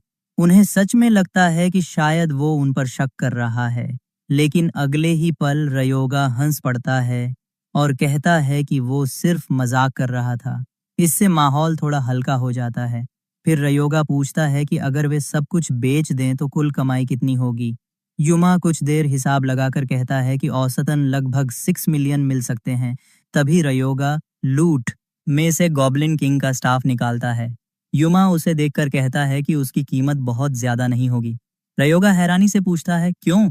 तब युमा समझाता है कि स्टाफ पर कई रिस्ट्रिक्शंस हैं और इसके ऑप्शंस भी खास आकर्षक नहीं हैं। ये सिर्फ प्रीस्ट्स द्वारा इक्विप किया जा सकता है और इसे पहनने पर बहुत बड़ी मात्रा में स्पिरिचुअल पावर मिलती है, लेकिन इसके बदले ये धीरे धीरे उपयोगकर्ता के दिमाग को नुकसान पहुंचाता है। यानी फायदा भी है और नुकसान भी। इसी वजह से बहुत कम लोग इसे इस्तेमाल करना चाहेंगे। ये सुनकर रयोगा फैसला करता है कि वो स्टाफ खुद रखेगा। वो कहता है कि उसकी कीमत उसके शेयर से काट ली जाए, लेकिन युमा तुरंत मना कर देता है। वो साफ कहता है कि अगर रयोगा न होता तो वे ये स्टाफ कभी हासिल ही नहीं कर पाते। इसीलिए वे हिसाब ऐसे ही करेंगे जैसे ये स्टाफ कभी लूट में था ही नहीं। फिर वो युक्का और हाइबोरिया से पूछता है कि क्या वे भी इससे सहमत हैं। दोनों बिना झिझक हाँ में सिर हिला देते हैं। ये देखकर रयोगा कुछ पल के लिए चुप हो जाता है। आखिर पिछली टाइमलाइन में यही लोग उसकी हत्या करने आए थे, लेकिन इस टाइमलाइन में वे उसके साथ खड़े थे। किस्मत सच में अजीब खेल खेलती है। अंदर ही अंदर रयोगा इस फैसले से काफी खुश था। सच कहें तो यही बात उसे इस टीम में सबसे ज्यादा पसंद आई थी। पैसा सामने होने के बावजूद उन्होंने ईमानदारी दिखाई थी। रयोगा मुस्कुराते हुए वहां से निकलता है और जाते जाते कहता है कि वे लोग अगले दिन फिर मिलेंगे। अगले दिन भी हालात लगभग पहले जैसे ही थे, बल्कि उससे भी बदतर। युमा आखिरकार थक कर जमीन पर गिर पड़ता है और हांफते हुए कहता है कि उसे नहीं लगता वो पूरा दिन और काम कर पाएगा। उसका बैग पहले ही पूरी तरह भर चुका था। इस बार रयोगा उन्हें और ज्यादा नहीं थकाना चाहता था। वो आराम से कहता है कि अगर वे चाहें तो पहले बाहर जा सकते हैं। टीम राहत की सांस लेते हुए गेट से बाहर निकल जाती है। उनके जाते ही क्रोनोस अचानक पूछता है कि उसने जानबूझकर उन्हें क्यों जाने दिया। रयोगा थोड़ा हैरान हो जाता है कि क्रोनोस ने उसकी मंशा पहचान ली। वो धीरे से बताता है कि वो नहीं चाहता कि कोई उसकी अगली चाल देखे। इतना कहकर वो एंशिएंट गार्डन के उत्तरी हिस्से की ओर बढ़ जाता है। कुछ ही देर बाद उसे फ्रॉग मॉन्स्टर्स का एक बड़ा झुंड दिखाई देता है। अगले ही पल उसके अनडेड गॉब्लिन्स और फ्रॉगमैन के बीच जबरदस्त लड़ाई शुरू हो जाती है। लेकिन जल्द ही साफ हो जाता है कि फ्रॉगमैन गॉब्लिन्स से ज्यादा मजबूत और टिकाऊ हैं। वे तेजी से अनडेड गॉब्लिन्स की संख्या कम करने लगते हैं। रयोगा को इसमें कोई खास हैरानी नहीं होती। क्योंकि फ्रॉगमैन के स्टैट्स शुरू से ही ज्यादा थे, तभी वो बोन स्टाफ निकालता है और उसके साथ ऑयल शावर स्किल सक्रिय करता है। ये एक ऐसी स्किल थी जो फिजिकल पेनिट्रेशन डैमेज की ताकत को कम कर देती थी जब वो लक्ष्य से जुड़ जाती थी। बोन स्टाफ उड़ता हुआ एक फ्रॉगमैन के शरीर में धंस जाता है। फ्रॉगमैन गुस्से में अपने मुंह से जहरीला तरल उगलता है, लेकिन रयोगा समय रहते उससे बच निकलता है। अगले ही पल वो स्टाफ को मिसाइल की तरह फिर से छोड़ देता है। हालांकि लड़ाई के दौरान उसे जल्दी ही महसूस होता है कि माना कंजम्पशन बहुत ज्यादा हो रही है। आखिर वो एक साथ बोन स्टाफ को नियंत्रित भी कर रहा था और नए अनडेड भी बना रहा था, फिर भी वो रुकता नहीं। जो फ्रॉगमैन मरते जाते हैं उन्हें वो अपनी सेना में शामिल करता जाता है। ज्यादा समय नहीं गुजरता कि सिस्टम उसे सूचित करता है कि वो लेवल 6 पर पहुंच चुका है। ये देखकर रयोगा के चेहरे पर मुस्कान आ जाती है। उसे लगने लगता है कि अगर यही रफ्तार बनी रही तो वो जल्द ही रिग्रेशन से पहले वाली ताकत वापस हासिल कर लेगा और फिर डेमिट्री से हिसाब बराबर करने का दिन भी दूर नहीं रहेगा। कुछ समय बाद रयोगा एक पुराने खंडहर जैसी जगह पर पहुंचता है। उसके हाथ में एक फ्रॉगमैन का हार्ट था। क्रोनोस उत्सुक होकर पूछता है कि वो उसका क्या करने वाला है, लेकिन रयोगा उसे चुप रहने के लिए कहता है क्योंकि उसे ध्यान लगाना है। फिर वो बताता है कि अभी कुछ बेहद खास होने वाला है। वो गॉब्लिन शामन के ब्लड की कुछ बूंदें फ्रॉगमैन के हार्ट पर गिरा देता है। जैसे ही दोनों चीजें मिलती हैं, उनसे एक अजीब और रहस्यमयी ऑरा निकलने लगती है। रयोगा मुस्कुराकर बताता है कि इसी तरीके से वो उस हिडन एरिया तक पहुंच सकता है जिसकी खोज दुनिया को कई साल बाद होने वाली थी। अगले ही पल सिस्टम की आवाज गूंजती है। उसे बताया जाता है कि उसने एंशिएंट गार्डन का हिडन सीक्रेट खोज लिया है और अब उसे एंशिएंट ट्रायल ग्राउंड्स में भेजा जा रहा है। कुछ ही सेकंड बाद रयोगा खुद को एक विशाल अरीना के बीच खड़ा पाता है। सिस्टम घोषणा करता है कि उसने एंशिएंट ट्रायल ग्राउंड्स में प्रवेश कर लिया है। दरअसल रिग्रेशन से पहले थे भी उसे इस जगह का पता चला था, लेकिन तब ये 2 स्टार रैंक क्षेत्र था और वो उसमें प्रवेश नहीं कर सका था। तभी उसके सामने अचानक एक चमकदार प्रकाश प्रकट होता है। रोशनी के भीतर से धीरे धीरे एक विशाल मॉन्स्टर बाहर निकलने लगता है। सिस्टम बताता है कि इस ट्रायल में सिर्फ 1 पार्टिसिपेंट की अनुमति है और उसे अपनी करेज और पोटेंशियल साबित करनी होगी। लेकिन असली चौंकाने वाली बात तब सामने आती है जब रयोगा देखता है कि उसका प्रतिद्वंद्वी एक ड्रैगोनियन है। ट्रायल का नियम सरल था, अगर वो 10 मिनट्स तक जीवित रह गया तो उसे रिवॉर्ड मिलेगा। अतीत में कॉन्स्टेलेशंस ने ड्रैगन लीजन को एंशिएंट ट्रायल ग्राउंड्स बनाने का आदेश दिया था ताकि योग्य हंटर्स का चयन किया जा सके। जैसे ही क्रोनोस उस मॉन्स्टर को देखता है, वो जोर से हंस पड़ता है और रयोगा का मजाक उड़ाते हुए कहता है कि वो 10 सेकंड्स भी नहीं टिक पाएगा। फिर वो मुस्कुराकर कहता है कि शायद अब उसे नया सेंट ढूंढना शुरू कर देना चाहिए। लेकिन रयोगा अंदर ही अंदर पूरी तरह शांत था। उसे पता था कि बात वहां तक नहीं पहुंचेगी। भले ही उसके सामने ड्रैगन रेस का सदस्य खड़ा था, लेकिन ट्रायल के नियमों के कारण उसकी ताकत 1 स्टार लेवल तक सीमित कर दी गई थी। हालांकि इसका मतलब ये नहीं था कि लड़ाई आसान होगी। जैसे ही ड्रैगोनियन हमला करने के लिए आगे बढ़ता है, रयोगा अचानक हाथ उठाकर उसे रुकने का इशारा करता है। वो कहता है कि उसे पहले अपने अनडेड फ्रॉगमैन में एक छोटा सा मॉडिफिकेशन करना है। रयोगा मन ही मन उम्मीद कर रहा था कि विलेंस की तरह ये ड्रैगोनियन भी हीरो के ट्रांसफॉर्मेशन खत्म होने तक इंतजार करेगा। इसके बाद वो फ्रॉगमैन की पॉइजन कॉन्स्टिट्यूशन को बदल देता है। पहले उनमें कॉर्प्स पॉइजन था, लेकिन अब वो उसे प्लेग ब्लड में बदल देता है। अगले ही पल सभी अनडेड फ्रॉगमैन का रूप बदलने लगता है और वे प्लेग ज़ॉम्बीज में परिवर्तित हो जाते हैं। ये देखकर क्रोनोस तक चौंक जाता है। वो हैरानी से पूछता है कि क्या वो लड़ाई शुरू होने से ठीक पहले अपने समन्स को मॉडिफाई कर रहा है। रयोगा गर्व से मुस्कुराता है और याद दिलाता है कि रिग्रेशन से पहले वो एक 9 स्टार नेक्रोमैंसर सरीराय था। फिर वो ड्रैगोनियन की ओर देखकर कहता है, ठीक है, अब तैयारी पूरी हो गई, अब तुम हमला कर सकते हो। ड्रैगोनियन बिना एक पल गंवाए बिजली की गति से उसकी ओर दौड़ पड़ता है, लेकिन बीच रास्ते में ही उसके सामने रयोगा के नए प्लेग ज़ॉम्बीज आकर खड़े हो जाते हैं और एक नई कहीं ज्यादा खतरनाक लड़ाई शुरू हो जाती है। प्लेग ज़ॉम्बीज बिना किसी डर के ड्रैगोनियन पर टूट पड़ते हैं। वे उसके शरीर के हर हिस्से को पकड़ लेते हैं और दांत गढ़ाकर उसे काटना शुरू कर देते हैं। ऐसा करते ही उनके अंदर भरा जहरीला एसिड उसके शरीर में पहुंचने लगता है। ड्रैगोनियन भी कोई साधारण मॉन्स्टर नहीं था। वो तुरंत अपनी पूरी ताकत लगाकर फ्रॉगमैन को झटक देता है और उन्हें दूर फेंक देता है। लेकिन तब तक काफी देर हो चुकी थी।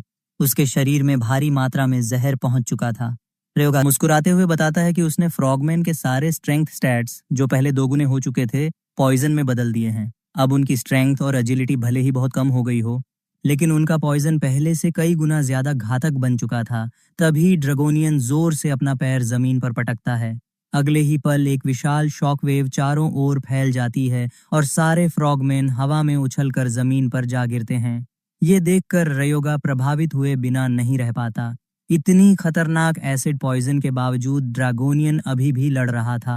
तभी ड्रैगोनियन गुस्से में उसकी ओर दौड़ पड़ता है। रयोगा तुरंत बोन स्टाफ की डिफेंसिव एबिलिटी सक्रिय कर देता है। ड्रैगोनियन का हमला सीधे उसकी ओर आता है, लेकिन उसके चारों तरफ बना शील्ड उस वार को रोक लेता है। फिर भी रयोगा साफ महसूस कर सकता था कि ड्रैगोनियन कितना ताकतवर है। आखिर पॉइजन की वजह से उसकी शक्ति आधी हो चुकी थी। फिर भी उसका हर हमला बेहद खतरनाक था। ड्रैगोनियन दूसरा हमला करने की तैयारी करता है, लेकिन इस बार रयोगा पहले चाल चलता है। वो बोन कंट्रोल स्किल इस्तेमाल करता है और हड्डी की शक्ति ड्रैगोनियन के हाथ को भेद देती है। ड्रैगोनियन दर्द से दहाड़ उठता है और उसका हमला बीच में ही रुक जाता है। बस यही मौका चाहिए था। अगले ही पल फ्रॉगमैन फिर से उस पर टूट पड़ते हैं। वे उसके शरीर को जगह जगह काटते हैं और उसके खून में और ज्यादा पॉइजन छोड़ देते हैं। ड्रैगोनियन अब काफी कमजोर हो चुका था, लेकिन इसके बावजूद वो हार मानने को तैयार नहीं था। वो आखिरी दम तक संघर्ष करता रहता है। रयोगा उसकी जिद देखकर प्रभावित होता है, लेकिन वो जानता था कि अब ये लड़ाई खत्म होने वाली है। जैसा उसने सोचा था वैसा ही होता है। कुछ ही देर बाद ड्रैगोनियन घुटनों के बल गिर पड़ता है। रयोगा उसके हाथ में फंसा बोन स्टाफ बाहर निकालता है और आराम से उसके सामने खड़ा हो जाता है। अब ड्रैगोनियन हिल भी नहीं सकता था। रयोगा आगे बढ़ता है और लाइफ ड्रेन स्किल का इस्तेमाल करके उसकी वाइटैलिटी सोखना शुरू कर देता है। आखिरकार एंशिएंट ट्रायल ग्राउंड्स की ट्रायल पूरी हो जाती है। क्रोनोस ये देखकर सचमुच प्रभावित हो जाता है। वो मानता है कि एक ड्रैगोनियन को इतने साधारण दिखने वाले अनडेड स्वार्म से हराना आसान बात नहीं थी। रयोगा हंसकर उसे याद दिलाता है कि उसने पहले ही कहा था कि वो मरने वाला नहीं है। तभी सिस्टम की आवाज गूंजती है। उसे बताया जाता है कि क्रेस्ट ऑफ एंड्योरेंस उसके शरीर पर अंकित हो चुका है। ये एक बेहद दुर्लभ आइटम था। इसकी मदद से डैमेज खाने पर होने वाली डिले टाइम 40% तक कम हो जाती थी। माना अलाइनमेंट स्पीड 20% बढ़ जाती थी। डैमेज मिलने पर स्टैगर कम होता था और कंसंट्रेशन बेहतर होती थी। सबसे खास बात ये थी कि ये किसी कंस्टेलेशन ब्लेसिंग या सपोर्ट मैजिक की तरह अस्थायी नहीं था, बल्कि एक परमानेंट बफ था। यानी ये हमेशा उसके साथ रहने वाला था। ये सुप्रीम ग्रेड क्रेस्ट माना जाता था और ये रिवार्ड देखकर रयोगा के चेहरे पर बड़ी मुस्कान आ जाती है। उसने सचमुच कुछ बेहद शानदार हासिल किया था। हालांकि उसकी दिलचस्पी अभी रिवार्ड से ज्यादा ड्रैगोनियन की लाश में थी। ये देखकर क्रोनोस पूछता है कि वो उस कॉर्प्स का क्या करने वाला है। रयोगा बिना देर किए ड्रैगोनियन के शव को स्टोर कर लेता है और कहता है कि वो इतनी कीमती चीज को बर्बाद नहीं करेगा। उसका इरादा उससे पहले से भी ज्यादा शक्तिशाली अनडेड बनाने का था, लेकिन ऐसा करने के लिए उसे एल्केमी टूल्स की जरूरत पड़ेगी। तभी उसे एक पुराने परिचित की याद आती है। वो सोचने लगता है कि क्या उस एल्केमिस्ट ने इस समय तक अपनी वर्कशॉप शुरू कर ली होगी। डंजन से बाहर निकलने के बाद रयोगा सीधे साइतामा प्रीफेक्चर की ओर रवाना हो जाता है। वहां पहुंचकर वो थोड़ा मुस्कुराता है, क्योंकि रिग्रेशन के बाद भी वहां लगभग कुछ नहीं बदला था। सब कुछ वैसा ही दिख रहा था जैसा उसे याद था। आखिरकार वो एक बिल्डिंग के सामने पहुंचता है, लेकिन जैसे ही वो दरवाजे के करीब पहुंचता है, अंदर से एक जोरदार धमाका सुनाई देता है। अगले ही पल धुआं बाहर निकलने लगता है। हालांकि रयोगा बिल्कुल भी हैरान नहीं होता। उसे पहले से पता था कि वो किस तरह के इंसान से मिलने आया है। कुछ सेकंड बाद वर्कशॉप का दरवाजा खुलता है और एक आदमी बाहर आकर ताज़ी हवा लेने लगता है। उसे देखते ही रयोगा मुस्कुरा देता है और कहता है, आखिरकार तुम्हें ढूंढ ही लिया। ये कोई साधारण व्यक्ति नहीं था। यही वो एल्केमिस्ट था जिसने दुनिया का पहला मास प्रोड्यूस्ड मिड ग्रेड पोशन फॉर्मूला विकसित किया था। बाद में उसने जापान के नंबर 1 एल्केमिस्ट के रूप में अपना नाम बनाया। उसका नाम था शिंतानी रेन्या, जिसे लोग ग्रेट एल्केमिस्ट के नाम से जानते थे। रयोगा उसके पास जाता है, अपना परिचय देता है और पूछता है कि क्या उसके पास कुछ मिनट का समय है। रेन्या जवाब देता है कि उसे कोई आपत्ति नहीं है, लेकिन वो जानना चाहता है कि रयोगा आखिर है कौन। आखिर वो इस समय उसकी पर्सनल लेबोरेटरी के सामने खड़ा था। तब रयोगा सीधे मुद्दे पर आ जाता है और कहता है कि वो उसके एल्केमी इक्विपमेंट इस्तेमाल करना चाहता है। ये सुनते ही रैन्या के चेहरे पर ऐसा भाव आता है जैसे किसी ने उसकी पसंदीदा मिठाई छीन ली हो। रयोगा तुरंत उसे समझाता है कि नाराज होने की जरूरत नहीं है, वो उन्हें हमेशा के लिए नहीं ले रहा, सिर्फ थोड़ी देर के लिए उधार मांग रहा है और इससे दोनों का फायदा होगा। फिर रयोगा कैजुअली कहता है कि रैन्या इस समय मिड ग्रेड हेल्थ पोशन को स्टेबल बनाने पर काम कर रहा है। ये सुनते ही रैन्या की आंखें फैल जाती हैं। वो हैरानी से पूछता है कि उसे इसके बारे में कैसे पता चला, लेकिन रयोगा जवाब देने के बजाय सीधे उसकी लैबोरेटरी के अंदर चला जाता है, उस पोशन को स्टेबल बनाने में जो अभी तक हर बार फट जाता है। कुछ ही देर बाद रयोगा अपना वादा पूरा करके दिखा देता है और रैन्या पूरी तरह स्तब्ध रह जाता है।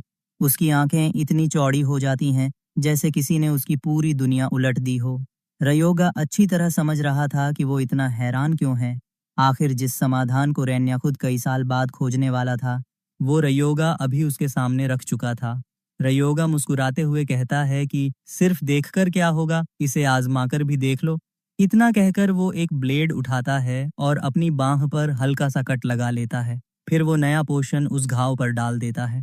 अगले ही पल रैन्या की सांस अटक जाती है। घाव उसी क्षण गायब हो जाता है, मानो वहां कभी कोई चोट थी ही नहीं।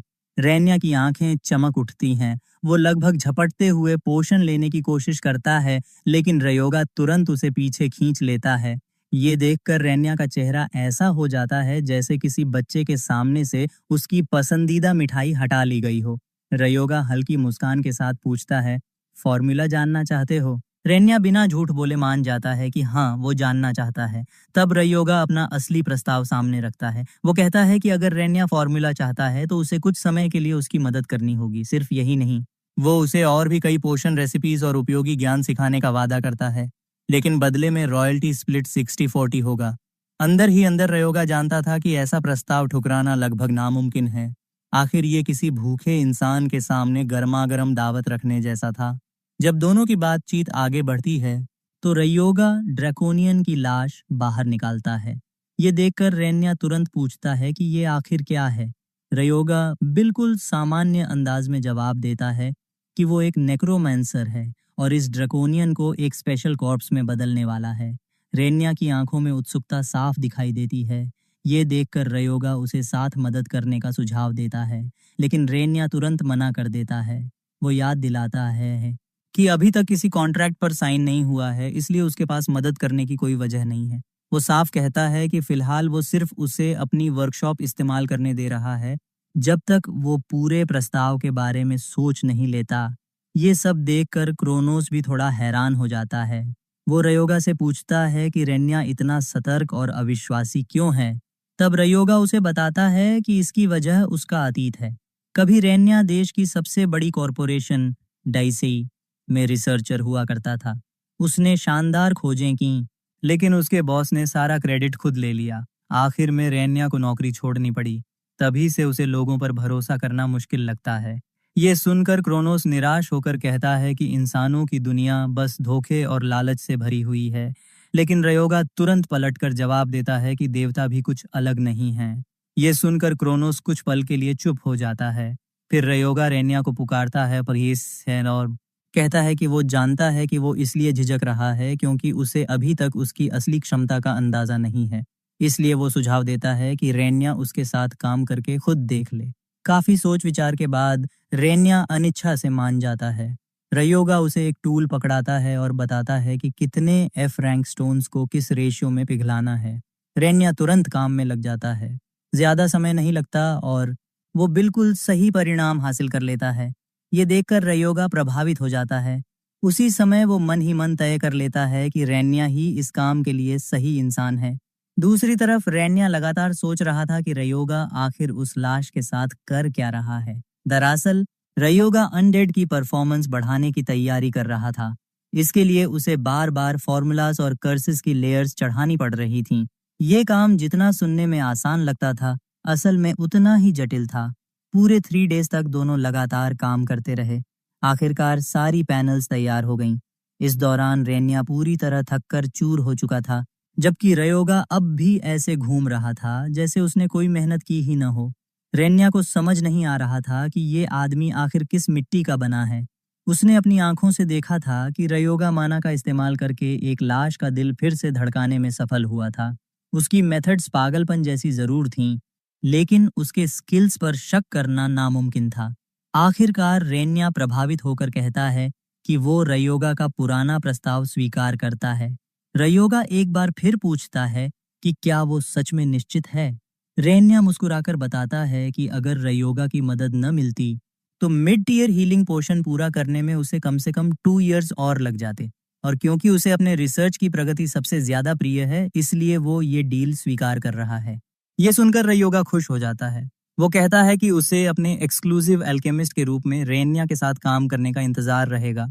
हालांकि अंदर ही अंदर वो उसे अपने भविष्य के सबसे भरोसेमंद सर्वेंट्स में से एक मान चुका था। अब जब पहला चरण पूरा हो चुका था, रयोगा अगली समस्या के बारे में सोचने लगता है। ड्रैकोनियन के शरीर को पूरी तरह उपयोगी बनाने के लिए उसे एक ऐसी सोल चाहिए थी जो एल्ड्रिज ड्रैगन का कोर बन सके। यही उसकी अगली खोज थी। कुछ समय बाद वो लेबोरेटरी से बाहर निकलता है और युमा को कॉल करता है। वो उसे बताता है कि उसने पैसे देख लिए हैं, फिर उसकी ईमानदारी की तारीफ करते हुए कहता है कि उसे उम्मीद नहीं थी कि वो एक कॉइन तक वापस भेज देगा। इसके बाद वो पूछता है कि क्या वो एक और काम के लिए तैयार है। ज्यादा समय नहीं गुजरता और टीम, जिसे अब लोग रूकीज कहने लगे थे, सीमा क्षेत्र के पास रयोगा से मिलने पहुंच जाती है। वहां पहुंचते ही युमा चारों तरफ नजर दौड़ाता है और उलझन में पूछता है कि वो उन्हें इतनी खतरनाक जगह पर क्यों बुलाया है। आखिर नॉर्दर्न गेट टूटने के बाद से ये इलाका मॉन्स्टर्स से भरा हुआ माना जाता था, और अगर अफवाहें सच थीं तो आगे उनका सामना किसी बहुत बड़ी मुसीबत से होने वाला था। रयोगा मुस्कुराते हुए कहता है कि वो यहाँ अपने एक पुराने परिचित को श्रद्धांजलि देने आया है। उसकी बात सुनकर टीम को कुछ समझ नहीं आता, लेकिन उससे पहले कि वे और सवाल पूछें, कुछ ही देर बाद उनके सामने एक 2 स्टार ऑर्क आ जाता है। ऑर्क को देखते ही टीम के चेहरों का रंग उड़ जाता है। युमा और बाकी लोग घबराकर रयोगा को खतरे के बारे में चेतावनी देने लगते हैं, लेकिन रयोगा उनकी तरफ देखकर सिर हिला देता है। उसे यकीन नहीं हो रहा था कि इतने दिनों बाद भी वे उसकी ताकत पर शक कर रहे हैं। तभी उसके मन में एक और विचार आता है। वो सोचता है कि क्यों न इस मौके का इस्तेमाल प्रोसेस्ड बोन्स को टेस्ट करने के लिए किया जाए। अगले ही पल वो बोन कंट्रोल स्किल सक्रिय करता है और एक हड्डी बिजली की रफ्तार से ऑर्क की ओर उड़ जाती है। ऑर्क भी पीछे नहीं हटता और अपना भाला रयोगा की तरफ फेंक देता है, लेकिन ये मुकाबला उसके लिए बेहद खराब साबित होने वाला था। रयोगा आसानी से उड़ती हुई हड्डी की दिशा बदल देता है। ऑर्क कुछ समझ पाता उससे पहले ही हड्डी उसके शरीर को चीरती हुई निकल जाती है। दर्द से ऑर्क जोर से चिल्लाता है। रयोगा हल्की मुस्कान के साथ उसकी तारीफ करते हुए कहता है, तुम दिखते उससे ज्यादा मजबूत हो, मैं तो सीधे दिल को निशाना बना रहा था। ऑर्क गुस्से में हड्डी को अपने शरीर से खींचकर निकालता है और रयोगा की तरफ झपट पड़ता है, लेकिन इस बार रुकीज बीच में आ जाते हैं। युमा अपनी शील्ड आगे करके ऑर्क का रास्ता रोक देता है, जबकि उसी समय एक जोरदार एक्सप्लोजन ऑर्क से टकराता है। मौका देखते ही रयोगा 3 और हड्डियां उसकी तरफ भेज देता है। ऑर्क कुछ को रोकने की कोशिश करता है, लेकिन सबको नहीं रोक पाता। अगले ही पल उसका शरीर छलनी हो जाता है और वो वहीं ढेर हो जाता है। युमा अविश्वास से आंखें फाड़कर देखता रह जाता है। उसे यकीन ही नहीं हो रहा था कि रयोगा ने इतनी आसानी से एक 2 स्टार ऑर्क को मार दिया। लेकिन रयोगा मानो कुछ खास हुआ ही न हो ऐसे कहता है, जागते रहो दोस्तों, असली काम तो अब शुरू होने वाला है। युमा पूरी तरह उलझ जाता है। वो उसे याद दिलाता है कि उसने कहा था कि वो यहाँ किसी को श्रद्धांजलि देने आया है।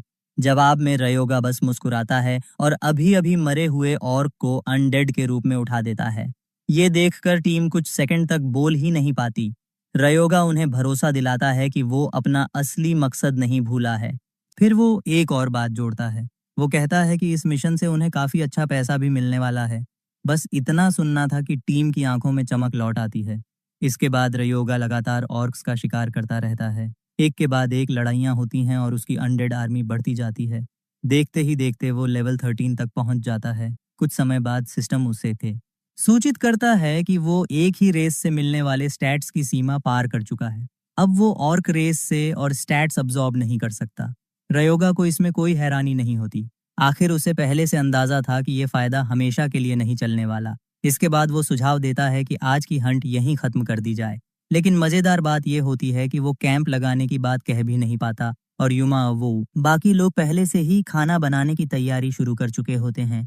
ये देखकर रयोगा हंस पड़ता है और कहता है, लगता है तुम लोग पूरी तैयारी करके आए हो। युमा जवाब देता है, भाई ये हमारा तीसरा दिन है, अब तो सीख ही गए हैं। रात होने पर रयोगा टीम को बताता है कि अगली सुबह वे सीधे ऑर्क सेटलमेंट की तरफ बढ़ेंगे। उसकी ताकत पहले से काफी बढ़ चुकी थी और अब वो तैयार महसूस कर रहा था। टीम सोने की तैयारी करती है, जबकि रयोगा गार्ड ड्यूटी के लिए ऑर्क ज़ॉम्बीज को तैनात कर देता है ताकि बाकी लोग आराम से सो सकें। खुद वो कैंप के बाहर बैठकर हालात का आकलन करने लगता है। उसके लेवल बढ़ चुके थे, इसलिए उसे लगता है कि अब नए अनलॉक हुए नॉलेज को देखने का समय आ गया है। वो लाइब्रेरी ऑफ नॉलेज खोलता है, जहां डेथ लॉर्ड द्वारा छोड़ा गया ज्ञान सुरक्षित था। वहां एक खास किताब थी जिसे वो पढ़ना चाहता था, लेकिन सिस्टम तुरंत उसे रोक देता है। रिक्वायरमेंट थी लेवल 45 या उससे ऊपर। फिलहाल उसके पास अनुमति नहीं थी। रयोगा बस हल्की सांस छोड़ता है और फिर 1 स्टार बुक्स उठाकर पढ़ना शुरू कर देता है। पिछली जिंदगी में वो 9 स्टार तक पहुंच चुका था, लेकिन फिर भी वो बिना शिकायत के बुनियादी किताबों से दोबारा शुरुआत करता है। घंटों पढ़ाई करने के बाद सिस्टम उसे सूचित करता है कि उसने एक नई स्किल हासिल कर ली है। अगली सुबह हाइबोटा की आंख खुलती है और सबसे पहले वो अपने ऊपर झुके हुए एक ऑर्क को देखता है। वो डर के मारे जोर से चीख पड़ता है। रयोगा तुरंत हंसते हुए पूछता है, अरे अभी तक इसकी आदत नहीं पड़ी? रोज यही देखते हो। लेकिन इस बार युमा भी कुछ अलग नोटिस करता है। वो बताता है कि ये ऑर्क कल जैसा नहीं दिख रहा। उसके शरीर पर हड्डियों जैसा आर्मर चढ़ा हुआ था और उसका आकार भी पहले से बड़ा हो चुका था। रयोगा सिर हिलाकर इसकी पुष्टि करता है। वो बताता है कि उसने ऑर्क्स में थोड़ा मॉडिफिकेशन किया है। अब वे आर्मर्ड ज़ॉम्बीज बन चुके थे, जिनके पास असाधारण स्ट्रेंथ और एंड्योरेंस थी। दरअसल रात में पढ़ाई के दौरान उसे 2 नई स्किल्स मिली थीं। पहली स्किल थी बोन आर्मर, जिसकी मदद से हड्डियों को आर्मर में बदला जा सकता था। दूसरी स्किल थी स्क्वर्मिंग फ्लैश, जो किसी कॉर्प्स से जुड़ी फ्लैश को नियंत्रित करने की अनुमति देती थी। अब खुद को पूरी तरह तैयार महसूस करते हुए रयोगा टीम से कहता है कि ऑर्क सेटलमेंट की ओर बढ़ने का समय आ गया है। पूरे दिन की लंबी यात्रा के बाद वे आखिरकार ऑर्क विलेज तक पहुंच जाते हैं। लेकिन जैसे ही ऑर्क्स को पता चलता है कि अजनबी उनकी सबसे प्रिय बस्ती के करीब पहुंच चुके हैं, पूरे गांव में हड़कंप मच जाता है। अगले ही पल हर ऑर्क हथियार उठाकर युद्ध की तैयारी करने लगता है और हवा में आने वाली लड़ाई का तनाव साफ महसूस होने लगता है। ऑर्क्स की पहली टुकड़ी ज्यादा देर टिक ही नहीं पाती। रयोगा बोन कंट्रोल स्किल का इस्तेमाल करते हुए हड्डियों को हवा में दौड़ाता है और वे ऑर्क्स के शरीरों को ऐसे चीरती चली जाती हैं जैसे गर्म चाकू मक्खन में घुस रहा हो। कुछ ही पलों में कई ऑर्क्स जमीन पर गिर चुके होते हैं। तभी अचानक एक जोरदार गर्जना सुनाई देती है। ऑर्क लीडर अपने विशाल बैटल एक्स के साथ मैदान में उतरता है। उसकी मौजूदगी भर से बाकी ऑर्क्स का हौसला बढ़ जाता है। वो तुरंत आदेश देता है और ऑर्क आर्चर्स रुकीज पर तीरों की बारिश शुरू कर देते हैं। लेकिन युमा तैयार था। वो अपनी शील्ड आगे करके सारे तीर रोक लेता है। दूसरी तरफ युका भी पीछे नहीं रहती। वो जवाब में अपने फायरी एरोज छोड़ती है। जलते हुए तीर ऑर्क आर्चर्स की त्वचा को चीरते हुए उनमें धंस जाते हैं और उनकी आगे बढ़ने की रफ्तार कम कर देते हैं। ये देखकर क्रोनोस प्रभावित हो जाता है। वो रयोगा से कहता है कि युका उम्मीद से ज्यादा काम की साबित हो रही है। कुछ ही देर बाद ऑर्क्स आखिरकार रयोगा और उसकी टीम तक पहुंचने में सफल हो जाते हैं। लेकिन रयोगा भी खाली नहीं बैठा था। वो अपनी अनडेड ऑर्क आर्मी को मैदान में उतार देता है। अगले ही पल दोनों सेनाएं आपस में भिड़ जाती हैं। जल्दी ही साफ हो जाता है कि अनडेड ऑर्क्स को भारी बढ़त हासिल है। रयोगा अंदर ही अंदर खुश होता है कि उसने पिछली रात किताबें पढ़ने में समय लगाया था। वहां से मिली जानकारी लड़ाई में जबरदस्त फायदा दे रही थी। जैसे जैसे युद्ध आगे बढ़ता है, सामान्य ऑर्क्स के चेहरों पर डर दिखाई देने लगता है। लेकिन रयोगा उन्हें देखकर कहता है, अभी तो तुम लोगों ने कुछ देखा ही नहीं है। अगले ही पल अनडेड ऑर्क आर्मी पूरी ताकत से टूट पड़ती है। वे ऑर्क्स के शरीरों को ऐसे फाड़ रहे थे जैसे वे कागज से बने हों। जब भी कोई ऑर्क पलटकर हमला करने की कोशिश करता, बोन आर्मर उसके वार को रोक लेता। और अगर आर्मर कहीं से टूट भी जाता तो रयोगा तुरंत स्किल इस्तेमाल करके उसकी ड्यूरेबिलिटी वापस ठीक कर देता। इसके साथ ही वो स्क्वर्मिंग फ्लैश स्किल भी सक्रिय कर देता है। ऑर्क्स के शरीरों से चिपके हुए मांस के टुकड़े अचानक हिलने लगते हैं और उनकी फॉर्मेशन को पूरी तरह बिगाड़ देते हैं। ये देखकर युमा की आंखें फटी रह जाती हैं। उसे समझ आने लगता है कि रयोगा सिर्फ ताकतवर नहीं है, वो तो बिल्कुल अलग स्तर का मॉन्स्टर है। अपनी सेना को बुरी तरह हारता देखकर ऑर्क लीडर आखिरकार बजर्क मोड सक्रिय कर देता है। इससे ऑर्क्स एक विशेष वेरिएंट में बदलने लगते हैं और उनकी ताकत बढ़ जाती है। लेकिन रयोगा को इसमें कोई हैरानी नहीं होती, मानो वो पहले से ही इसका इंतजार कर रहा था। तभी ऑर्क लीडर खुद बैटल एक्स उठाकर रयोगा की ओर दौड़ पड़ता है, लेकिन रयोगा उसे आधे रास्ते में ही रोक देता है। हवा में कई हड्डियां एक साथ उड़ती हैं और ऑर्क लीडर के शरीर को इस तरह भेद देती हैं कि वो किसी टोकरी जैसा दिखने लगता है। ऑर्क लीडर दर्द से कराहते हुए घुटनों पर गिर जाता है। वो अपनी छाती में धंसी हड्डियों को निकालने की कोशिश करता है, लेकिन रयोगा ठंडी आवाज में कहता है, उसकी इजाजत मैं नहीं दूंगा। अगले ही पल वो बोन कंट्रोल का दबाव और बढ़ा देता है। हड्डियां ऑर्क लीडर के शरीर से और ज्यादा जीवन शक्ति खींचने लगती हैं। ऑर्क दर्द से चीख उठता है। हालांकि ये करते हुए रयोगा की माना भी तेजी से खत्म हो रही थी। वो महसूस करता है कि एक साथ 6 बोन्स को नियंत्रित करना बच्चों का खेल नहीं है, लेकिन उसके पास कोई दूसरा विकल्प भी नहीं था। हड्डी निकल गई तो ऑर्क फिर से हिलने डुलने लायक हो जाएगा। आखिर रयोगा फैसला करता है कि इसे एक ही वार में खत्म करना होगा। वो स्किल की ताकत और बढ़ा देता है। उसकी माना घटकर 42% तक पहुंच जाती है। लेकिन आखिरकार ऑर्क लीडर जोर से जमीन पर गिर पड़ता है और उसकी सांसें हमेशा के लिए थम जाती हैं।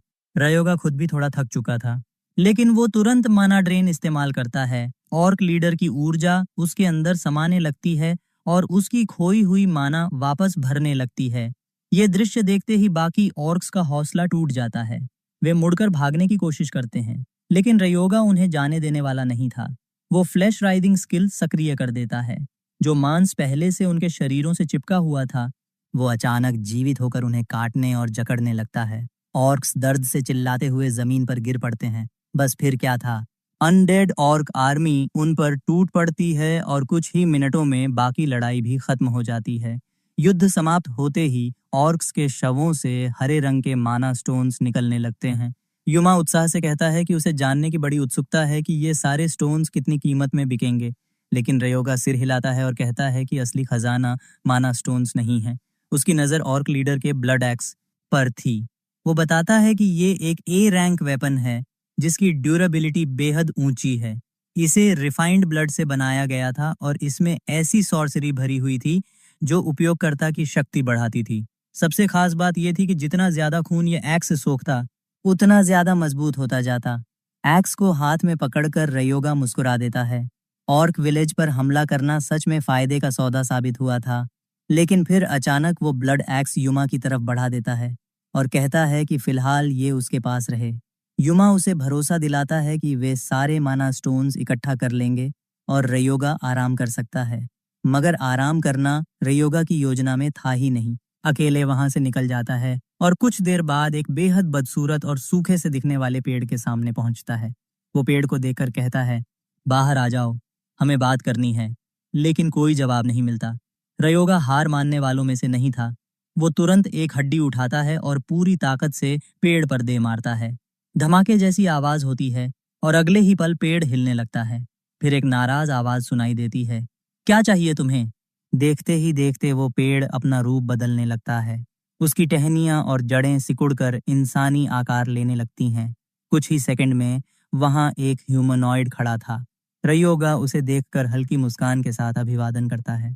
उसके सामने खड़ा व्यक्ति कोई और नहीं बल्कि प्रसिद्ध मेज फाइटर सोरा काशिवागी था। सोरा के चारों तरफ एक गहरी काली आभा फैल जाती है। उसकी आंखें सिकुड़ जाती हैं और वो रयोगा से पूछता है, तुम मेरा नाम कैसे जानते हो? गेम रयोगा बिना घबराए जवाब देता है, तुम्हारा नाम न जानना नामुमकिन है। 35 साल पहले जब मॉन्स्टर वेव दक्षिण की ओर बढ़ रही थी, तब फ्रंट लाइन पर खड़े होकर उसे रोकने वाले हीरो तुम ही थे। ये सुनकर सोरा थोड़ा चौंक जाता है। दरअसल रेग्रेशन से पहले रयोगा उसे एक बार अनडेड बना चुका था। जापान उन शुरुआती विनाशकारी दिनों में सोरा जैसे हीरोज की वजह से ही बच पाया था। वो एक ऐसा योद्धा था जिसने ग्रेट कैटेक्लिज्म के शुरुआती दौर में फ्रंट लाइन पर लड़ते हुए अपनी पहचान बनाई थी। मार्शल आर्ट्स और मैजिक दोनों में उसकी असाधारण प्रतिभा थी और इसी वजह से दुनिया उसे मेज फाइटर के नाम से जानती थी। रयोगा के मुंह से अपनी इतनी तारीफ सुनकर सोरा के चेहरे पर हल्की संतुष्टि दिखाई देती है। उसे लगने लगता है कि शायद उसका बलिदान बेकार नहीं गया। लेकिन तभी रयोगा धीरे से कहता है, हर किसी का नाम याद नहीं रखा गया था। ये सुनते ही सोरा का चेहरा बदल जाता है। वो पूछता है, इसका क्या मतलब है? रयोगा जवाब देने के बजाय उससे एक सवाल करता है, क्या तुम्हें नरुहितो बाइकुगो याद है? आरागिरी गिल्ड का सब मास्टर। ये नाम सुनते ही पुरानी यादें सोरा के सामने तैरने लगती हैं। उस समय वो अपने साथियों के साथ फ्रंट लाइन पर लड़ रहा था। हालात तेजी से बिगड़ रहे थे। मॉन्स्टर्स की संख्या लगातार बढ़ती जा रही थी। स्थिति हाथ से निकलती देख उसने तुरंत बैकअप की मांग की। उस ऑपरेशन का कमांडिंग ऑफिसर नरुहितो था। सोरा ने उसे याद दिलाया था कि उस इलाके में सिविलियंस फंसे हुए हैं, लेकिन नरुहितो ने ठंडे स्वर में जवाब दिया था कि वहां सहायता नहीं भेजी जा सकती। उस पल सोरा और उसकी टीम पूरी तरह अकेले छोड़ दिए गए थे। तभी उसके दिमाग में भयानक सच्चाई कौंधी। उन्हें शुरू से ही चारे की तरह इस्तेमाल किया गया था। नरुहितो ने बिना किसी पछतावे के इस बात की पुष्टि भी कर दी थी। उसने कहा था कि उन्हीं की वजह से मेन फोर्स बिना किसी परेशानी के नॉर्दर्न गेट पार कर सकी। सोरा ने गुस्से में पूछा था कि क्या उसने जानबूझकर उन्हें वहां भेजा क्योंकि उसे पता था कि वे सिविलियंस को छोड़कर नहीं भागेंगे। लेकिन नरुहितो ने बस कंधे उचकाते हुए कहा था कि उसे इतनी उदासी दिखाने की जरूरत नहीं है। उस जवाब ने सोरा का खून खौला दिया था। उसने गुस्से में रेडियो तोड़ दिया और अपने साथियों से कहा कि वे सिविलियंस की रक्षा करें, चाहे कुछ भी हो जाए। मौत सामने खड़ी थी, फिर भी सोरा और उसके लोगों ने अपनी जिम्मेदारी नहीं छोड़ी। वे अंत तक लड़ते रहे और आखिरकार वहीं मारे गए। कहानी खत्म होने पर रयोगा शांत आवाज में बताता है कि बाद में नरुहितो हीरो कहलाया, जबकि सोरा से जुड़ा हर रिकॉर्ड दुनिया से मिटा दिया गया। उसका नाम, उसका बलिदान, उसकी उपलब्धियां, सब कुछ गायब कर दिया गया। रयोगा हल्की व्यंग्य भरी मुस्कान के साथ कहता है, सोचो कितना दुखद है। मरने वाला तुम थे, लेकिन सारी शोहरत कोई और लेकर चला गया। फिर वो जोड़ता है, अगर मैं तुम्हारी जगह होता तो शायद कभी शांति से नहीं सो पाता। ये बात सीधे सोरा के दिल में जाकर लगती है। उसके चेहरे पर दबा हुआ गुस्सा फूट पड़ता है। वो जोर से चिल्लाता है, सीधे मुद्दे पर आओ। रयोगा की आंखों में चमक आ जाती है। वो बिना घुमाए फिराए कहता है, मैं तुम्हें बदला लेने का मौका दूंगा, लेकिन बदले में तुम्हें मेरे साथ कॉन्ट्रैक्ट करना होगा और अनडेड बनना होगा। इतना कहकर वो ड्रैकोनियन का शरीर सामने निकालता है। फिर कहता है, तुम्हारी सोल के लिए वेसल पहले से तैयार है। सोरा कुछ देर चुप रहता है, फिर धीरे से कहता है कि अपनी वर्तमान स्थिति में उसने कभी रिवेंज के बारे में नहीं सोचा था, लेकिन अगर वो रयोगा की बात मानने वाला है तो उसकी एक शर्त होगी।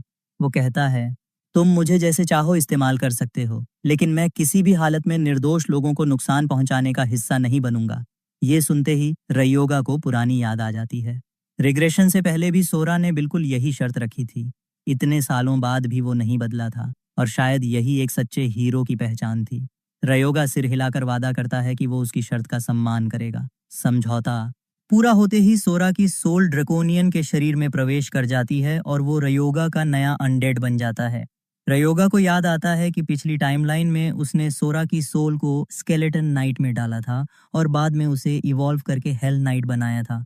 लेकिन तब से उसके मन में हमेशा एक सवाल था, अगर उसने शुरुआत से ही सोरा को एक मजबूत शरीर दिया होता तो क्या होता? क्रोनोस भी इस बात से खुश दिखाई देता है। वो देख सकता था कि रयोगा ने पहले से ही ड्रैकोनियन के शरीर को मजबूत बनाने के लिए कई तैयारियां की थीं। तभी सिस्टम की स्क्रीन पर एक खास जानकारी दिखाई देती है। उसमें लिखा था कि ये अनडेड आगे बढ़ सकता है और विकसित हो सकता है। उसकी सोल जितनी मजबूत होगी, वो कॉर्प्स की शक्ति को उतना ही ज्यादा बाहर निकाल पाएगा। ये देखकर रयोगा सचमुच हैरान रह जाता है। स्केलेटन नाइट के समय सोरा के पास ऐसा ट्रेड कभी नहीं था। इतना ही नहीं, उसके मेज फाइटर ट्रेड भी जस के तस बने हुए थे। रयोगा उत्सुकता से पूछता है, नए शरीर में कैसा महसूस हो रहा है? सोरा कुछ क्षण अपने हाथों को देखता है, फिर कहता है, बुरा नहीं है, बल्कि काफी अच्छा है। लेकिन जब मैं जिंदा था तब जितना मजबूत था उससे अभी भी कम हूँ। उसी समय रयोगा को सिस्टम से एक और नोटिफिकेशन मिलता है। उसमें लिखा था कि ड्रैगन अभी इनकम्प्लीट है। ये देखकर रयोगा सोच में पड़ जाता है। आखिर उसने ऐसी कौन सी चीज छोड़ दी जिससे ये अधूरा रह गया? हालांकि वो ज्यादा देर इस पर नहीं अटकता। उसके चेहरे पर हल्की मुस्कान लौट आती है। चाहे ड्रैगन अभी पूरा न हुआ हो, फिर भी ये पिछली बार की तुलना में कहीं बेहतर शुरुआत थी। रयोगा फिर सोरा की तरफ देखकर कहता है, चलो मिनियन, अब यहाँ से निकलने का समय हो गया है। ये सुनते ही सोरा का चेहरा बिगड़ जाता है। वो तुरंत विरोध करते हुए कहता है कि उसे मिनियन कहलाना बिल्कुल पसंद नहीं है और वो कहीं नहीं जाएगा। रयोगा गहरी सांस लेते हुए पूछता है, तो क्या तुम्हें तुम्हारे पुराने नाम से बुलाऊं? लेकिन सोरा सिर हिलाकर मना कर देता है। वो कहता है कि उसने वो नाम बहुत पहले पीछे छोड़ दिया है। ये सुनकर रयोगा का सिर दर्द करने लगता है। उसे याद ही नहीं था कि ये आदमी इतना झंझटू भी हो सकता है। तभी सोरा खुद ही सोच में डूब जाता है। वो ऐसा नाम चाहता था जिसे सुनते ही दुश्मनों के पसीने छूट जाएं। लेकिन नाम चुनना जितना आसान लग रहा था, उतना था नहीं। रयोगा मदद करने की कोशिश करता है और एक के बाद एक नाम सुझाने लगता है। कभी फाफनीर, कभी तियामात, कभी कोई और। लेकिन सोरा हर नाम में कोई न कोई कमी निकाल देता है। मिनटों तक दोनों की बहस चलती रहती है। हालत ऐसी हो जाती है कि रयोगा के मन में कई बार उसे घूंसा मारने का विचार आ जाता है। आखिर इतनी लंबी बहस के बाद सोरा एक नाम पर राजी होता है। वो फैसला करता है कि अब से उसका नाम फाफनीर होगा। नाम का मामला खत्म होते ही दोनों वहां से निकलने लगते हैं, लेकिन तभी फाफनीर अचानक रुक जाता है। वो रयोगा से कहता है कि वो इस हालत में नहीं जा सकता क्योंकि उसके शरीर पर कपड़े ही नहीं हैं। इतना कहकर वो पास की एक झोपड़ी की तरफ भागता है और वहां से कपड़े का एक टुकड़ा खींच लाता है। फिर उसे बड़ी गंभीरता से अपनी कमर पर बांध लेता है। जब उसकी तैयारी पूरी हो जाती है, तब जाकर वो संतुष्ट होकर कहता है कि अब चला जा सकता है। रयोगा बस उसे घूरता रह जाता है। उसे लग रहा था कि ये नया साथी उसकी उम्मीद से कहीं ज्यादा सिरदर्द साबित होने वाला है। कुछ समय बाद वे लोग रेन्या की लेबोरेटरी पहुंचते हैं। जैसे ही रेन्या फाफनीर को चलते हुए देखता है, उसकी आंखें फैल जाती हैं। उसे यकीन ही नहीं होता कि रयोगा ने सचमुच उस कॉर्प्स को चलने फिरने लायक बना दिया है। अगले ही पल वो उत्साह में फाफनीर के चारों तरफ घूमने लगता है और उसे स्टडी करने की अनुमति मांगने लगता है। फाफनीर असहज होकर रयोगा से पूछता है, क्या मैं इसे एक घूंसा मार सकता हूँ? ये मुझे बहुत अजीब लग रहा है। लेकिन रयोगा मना कर देता है। वो कहता है कि रेन्या उनका पार्टनर है। थोड़ी देर बाद युमा और बाकी लोग भी वहां पहुंच जाते हैं। वे रयोगा को बताते हैं कि वे टोक्यो जा रहे हैं ताकि जो सामान मिला है उसे बेच सकें और बाकी काम निपटा सकें। रयोगा उन्हें जाने की अनुमति दे देता है। उनके जाने के बाद वो ऑर्क लीडर की लाश भी बाहर निकालता है। साफ था कि उसके लिए भी उसके पास कोई योजना थी। रेन्या उत्सुक होकर पूछता है कि अब वो क्या बनाने वाला है।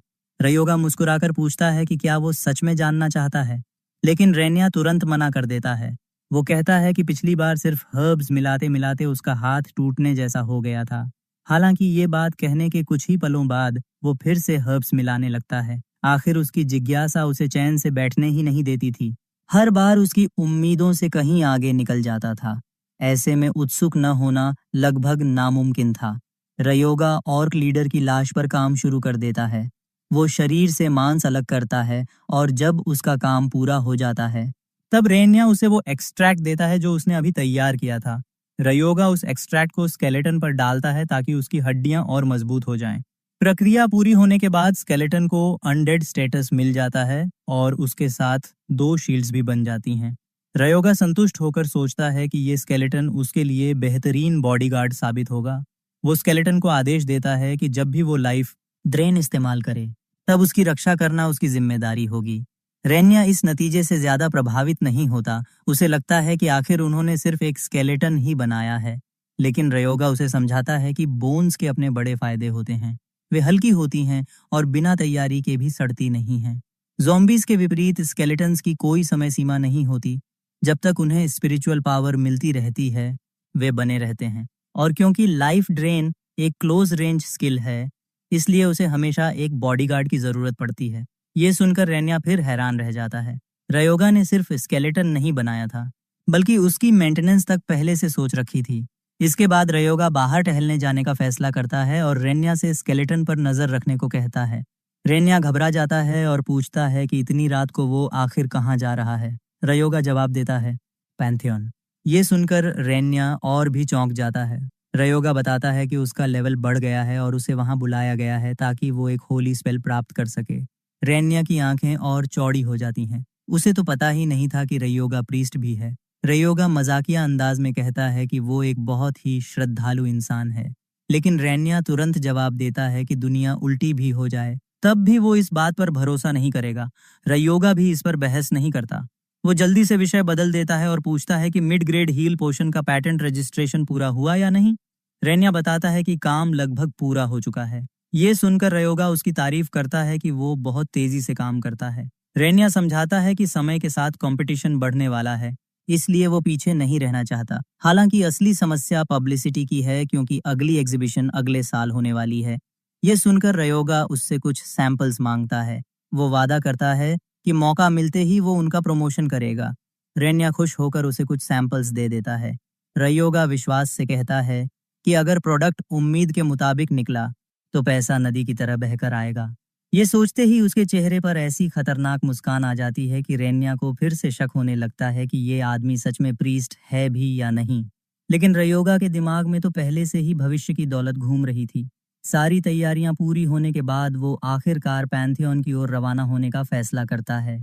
ये जगह ग्रेट कैटेक्लिज्म के बाद अस्तित्व में आई थी और यहाँ आने वाले ज्यादातर लोग कॉन्स्टलेशन से होली इनकैंटेशंस और ब्लेसिंग्स प्राप्त करने आते थे।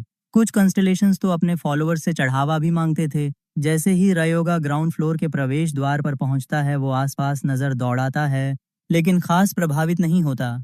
उसे कहीं भी ऐसा कोई रेलिक महसूस नहीं होता जो डिवाइन पावर से चमक रहा हो। हालांकि उसे इससे ज्यादा उम्मीद भी नहीं थी। आखिर कोई भी कीमती चीज यूं ही खुली जगह पर नहीं छोड़ता। कुछ देर बाद रयोगा लंबी लंबी सीढ़ियां चढ़ते चढ़ते हाँफने लगता है। वो मजाक करते हुए बड़बड़ाता है, ये सीढ़ियां खत्म होने का नाम ही नहीं ले रही। ये सुनकर क्रोनोस कहता है कि उसकी जुबान काफी तेज है, लेकिन रयोगा को इसकी कोई परवाह नहीं थी। उसे नहीं लगता था कि ऐसी बात कहने पर उसे कोई सजा मिलने वाली है। फिर वो क्रोनोस से पूछता है कि आखिर ऊपर कितना रास्ता बचा है। जवाब में क्रोनोस आराम से कहता है, बस आधा रास्ता और। ये सुनते ही रयोगा का चेहरा उतर जाता है। वो चेतावनी देते हुए कहता है, अगर ऊपर पहुंचकर कुछ खास नहीं मिला तो मैं इसे बिल्कुल हल्के में नहीं लूंगा।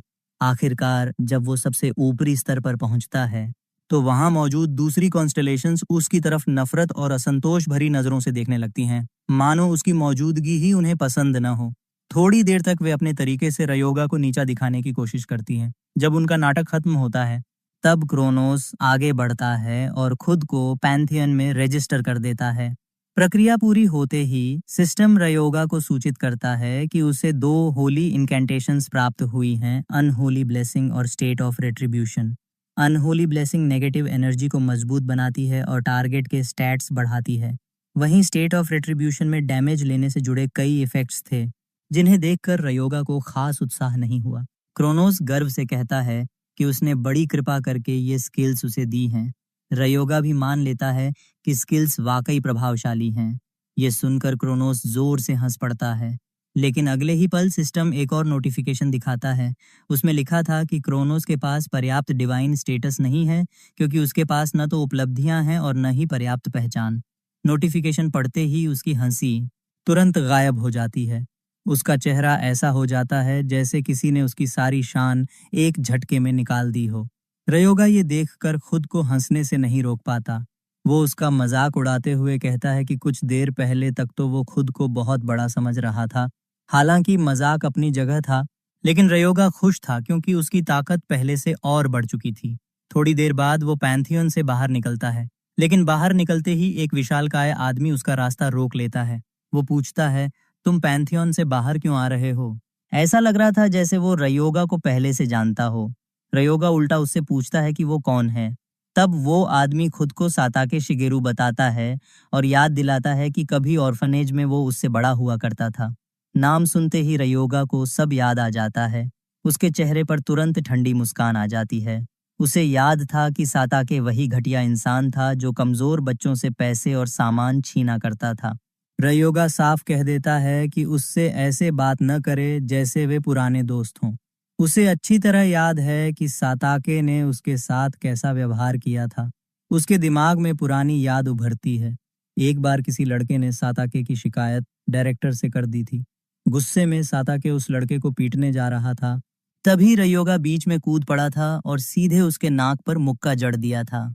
वर्तमान में लौटते हुए रयोगा मुस्कुराकर पूछता है, वैसे तुम्हारी टूटी हुई नाक ठीक हो गई? ये सुनते ही साताके का चेहरा गुस्से से लाल हो जाता है। वो बुरी तरह चिढ़ जाता है, लेकिन खुद को संभालते हुए कहता है कि अब वो पहले जैसा नहीं रहा। फिर वो अपनी छाती पर लगा टैग दिखाता है, जिससे पता चलता है कि वो अब अरागिरी गिल्ड का सदस्य है। साता के घमंड से कहता है कि रयोगा तो बस एक बॉटम टियर हंटर है, क्योंकि वो अभी अभी पैंथियन से निकला है। वो चेतावनी देता है कि इस बार चीजें पहले जैसी नहीं होंगी, लेकिन रयोगा उसकी बात सुनकर हंस पड़ता है। वो कहता है कि उसे तो साताके बिल्कुल वैसा ही दिख रहा है जैसा पहले था। ये सुनकर साताके का धैर्य टूट जाता है। वो गुस्से में मुक्का चलाने की कोशिश करता है, लेकिन तभी कोई उसका हाथ पकड़ लेता है। एक आदमी शांत स्वर में याद दिलाता है कि वे शहर के बीचों बीच खड़े हैं। ये व्यक्ति था अरगिरी गिल्ड का strike team leader Jomon Raghav. साताके तुरंत अपने बॉस से शिकायत करने लगता है कि रयोगा कितना घमंडी है। जोमोन कुछ पल सोचता है और फिर सुझाव देता है कि वे ये मामला किसी और जगह जाकर सुलझाएं। उसके मन में असली इरादा कुछ और था। वो रयोगा को सबक सिखाना चाहता था, क्योंकि उसने अरागिरी गिल्ड के लोगों से उलझने की हिम्मत की थी। साताके हंसते हुए कहता है कि रयोगा तो अभी अभी हंटर बना है और अब मुट्ठियों से हिसाब बराबर करने की बात हो रही है। लेकिन रयोगा पीछे हटने वालों में से नहीं था। वो बिना झिझक लड़ाई स्वीकार कर लेता है। ये सुनकर साताके खुद चौंक जाता है। रयोगा मौका देखकर फिर ताना मारता है, क्या हुआ, पहले से डर लगने लगा? बस इतना सुनना था कि साताके ऐलान कर देता है कि अब कोई पीछे नहीं हटेगा। कुछ समय बाद वे सब अरागिरी गिल्ड ट्रेनिंग सेंटर पहुंच जाते हैं। दोनों मुकाबले के मैदान में उतरते हैं।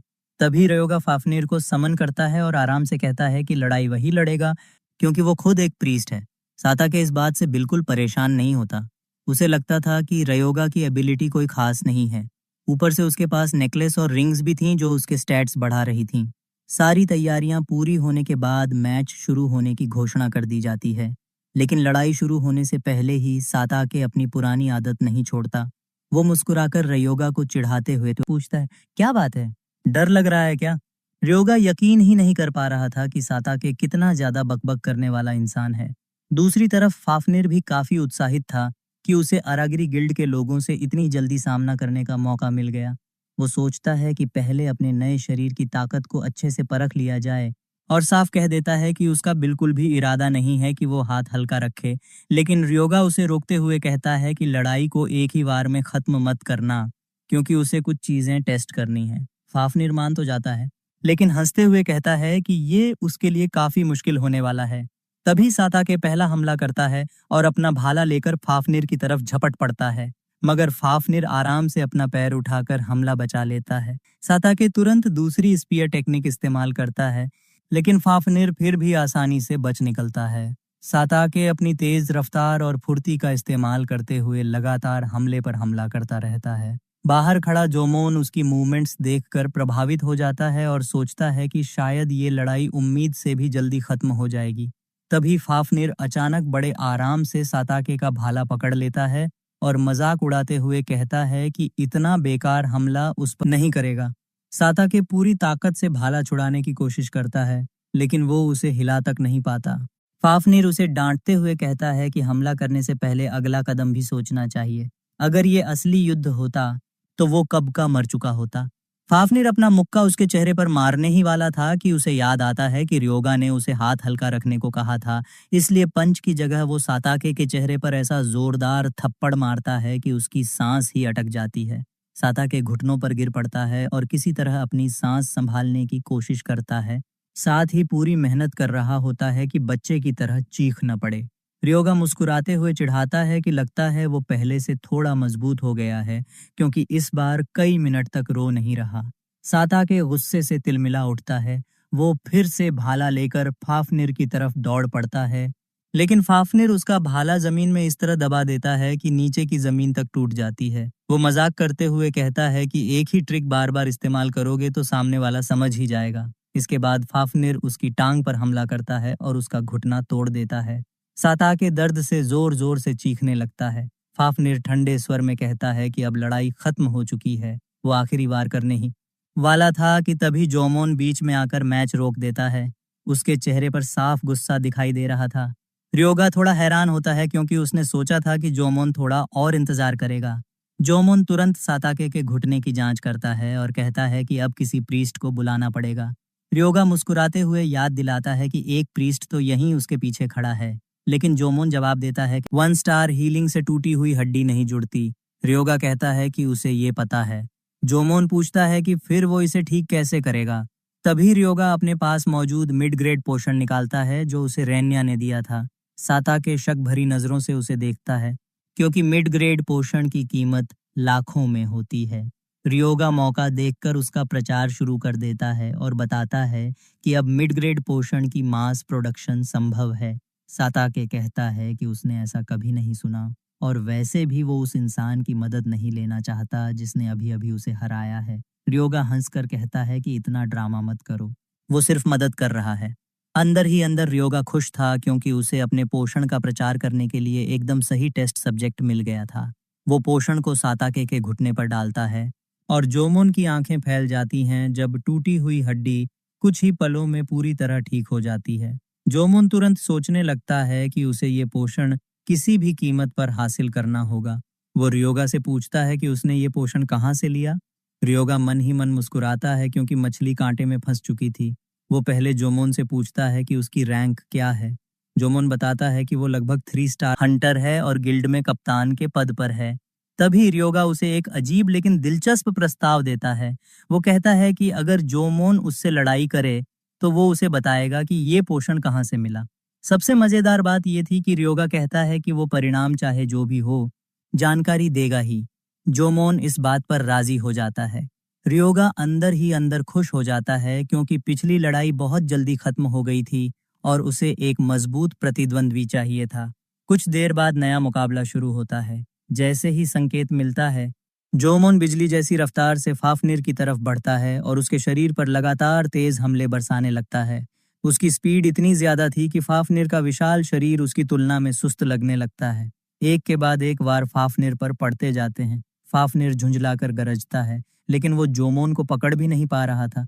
रियोगा बिल्कुल हैरान नहीं होता, क्योंकि उसे पहले से अंदाजा था कि जोमोन काशिवागी स्टाइल की हाई स्पीड फाइटिंग इस्तेमाल करेगा और ये ड्रैकोनियन शरीर के लिए बहुत खराब मैचअप था। असल में इसी वजह से उसने पोषण को चारे की तरह इस्तेमाल करके जोमोन को उकसाया था।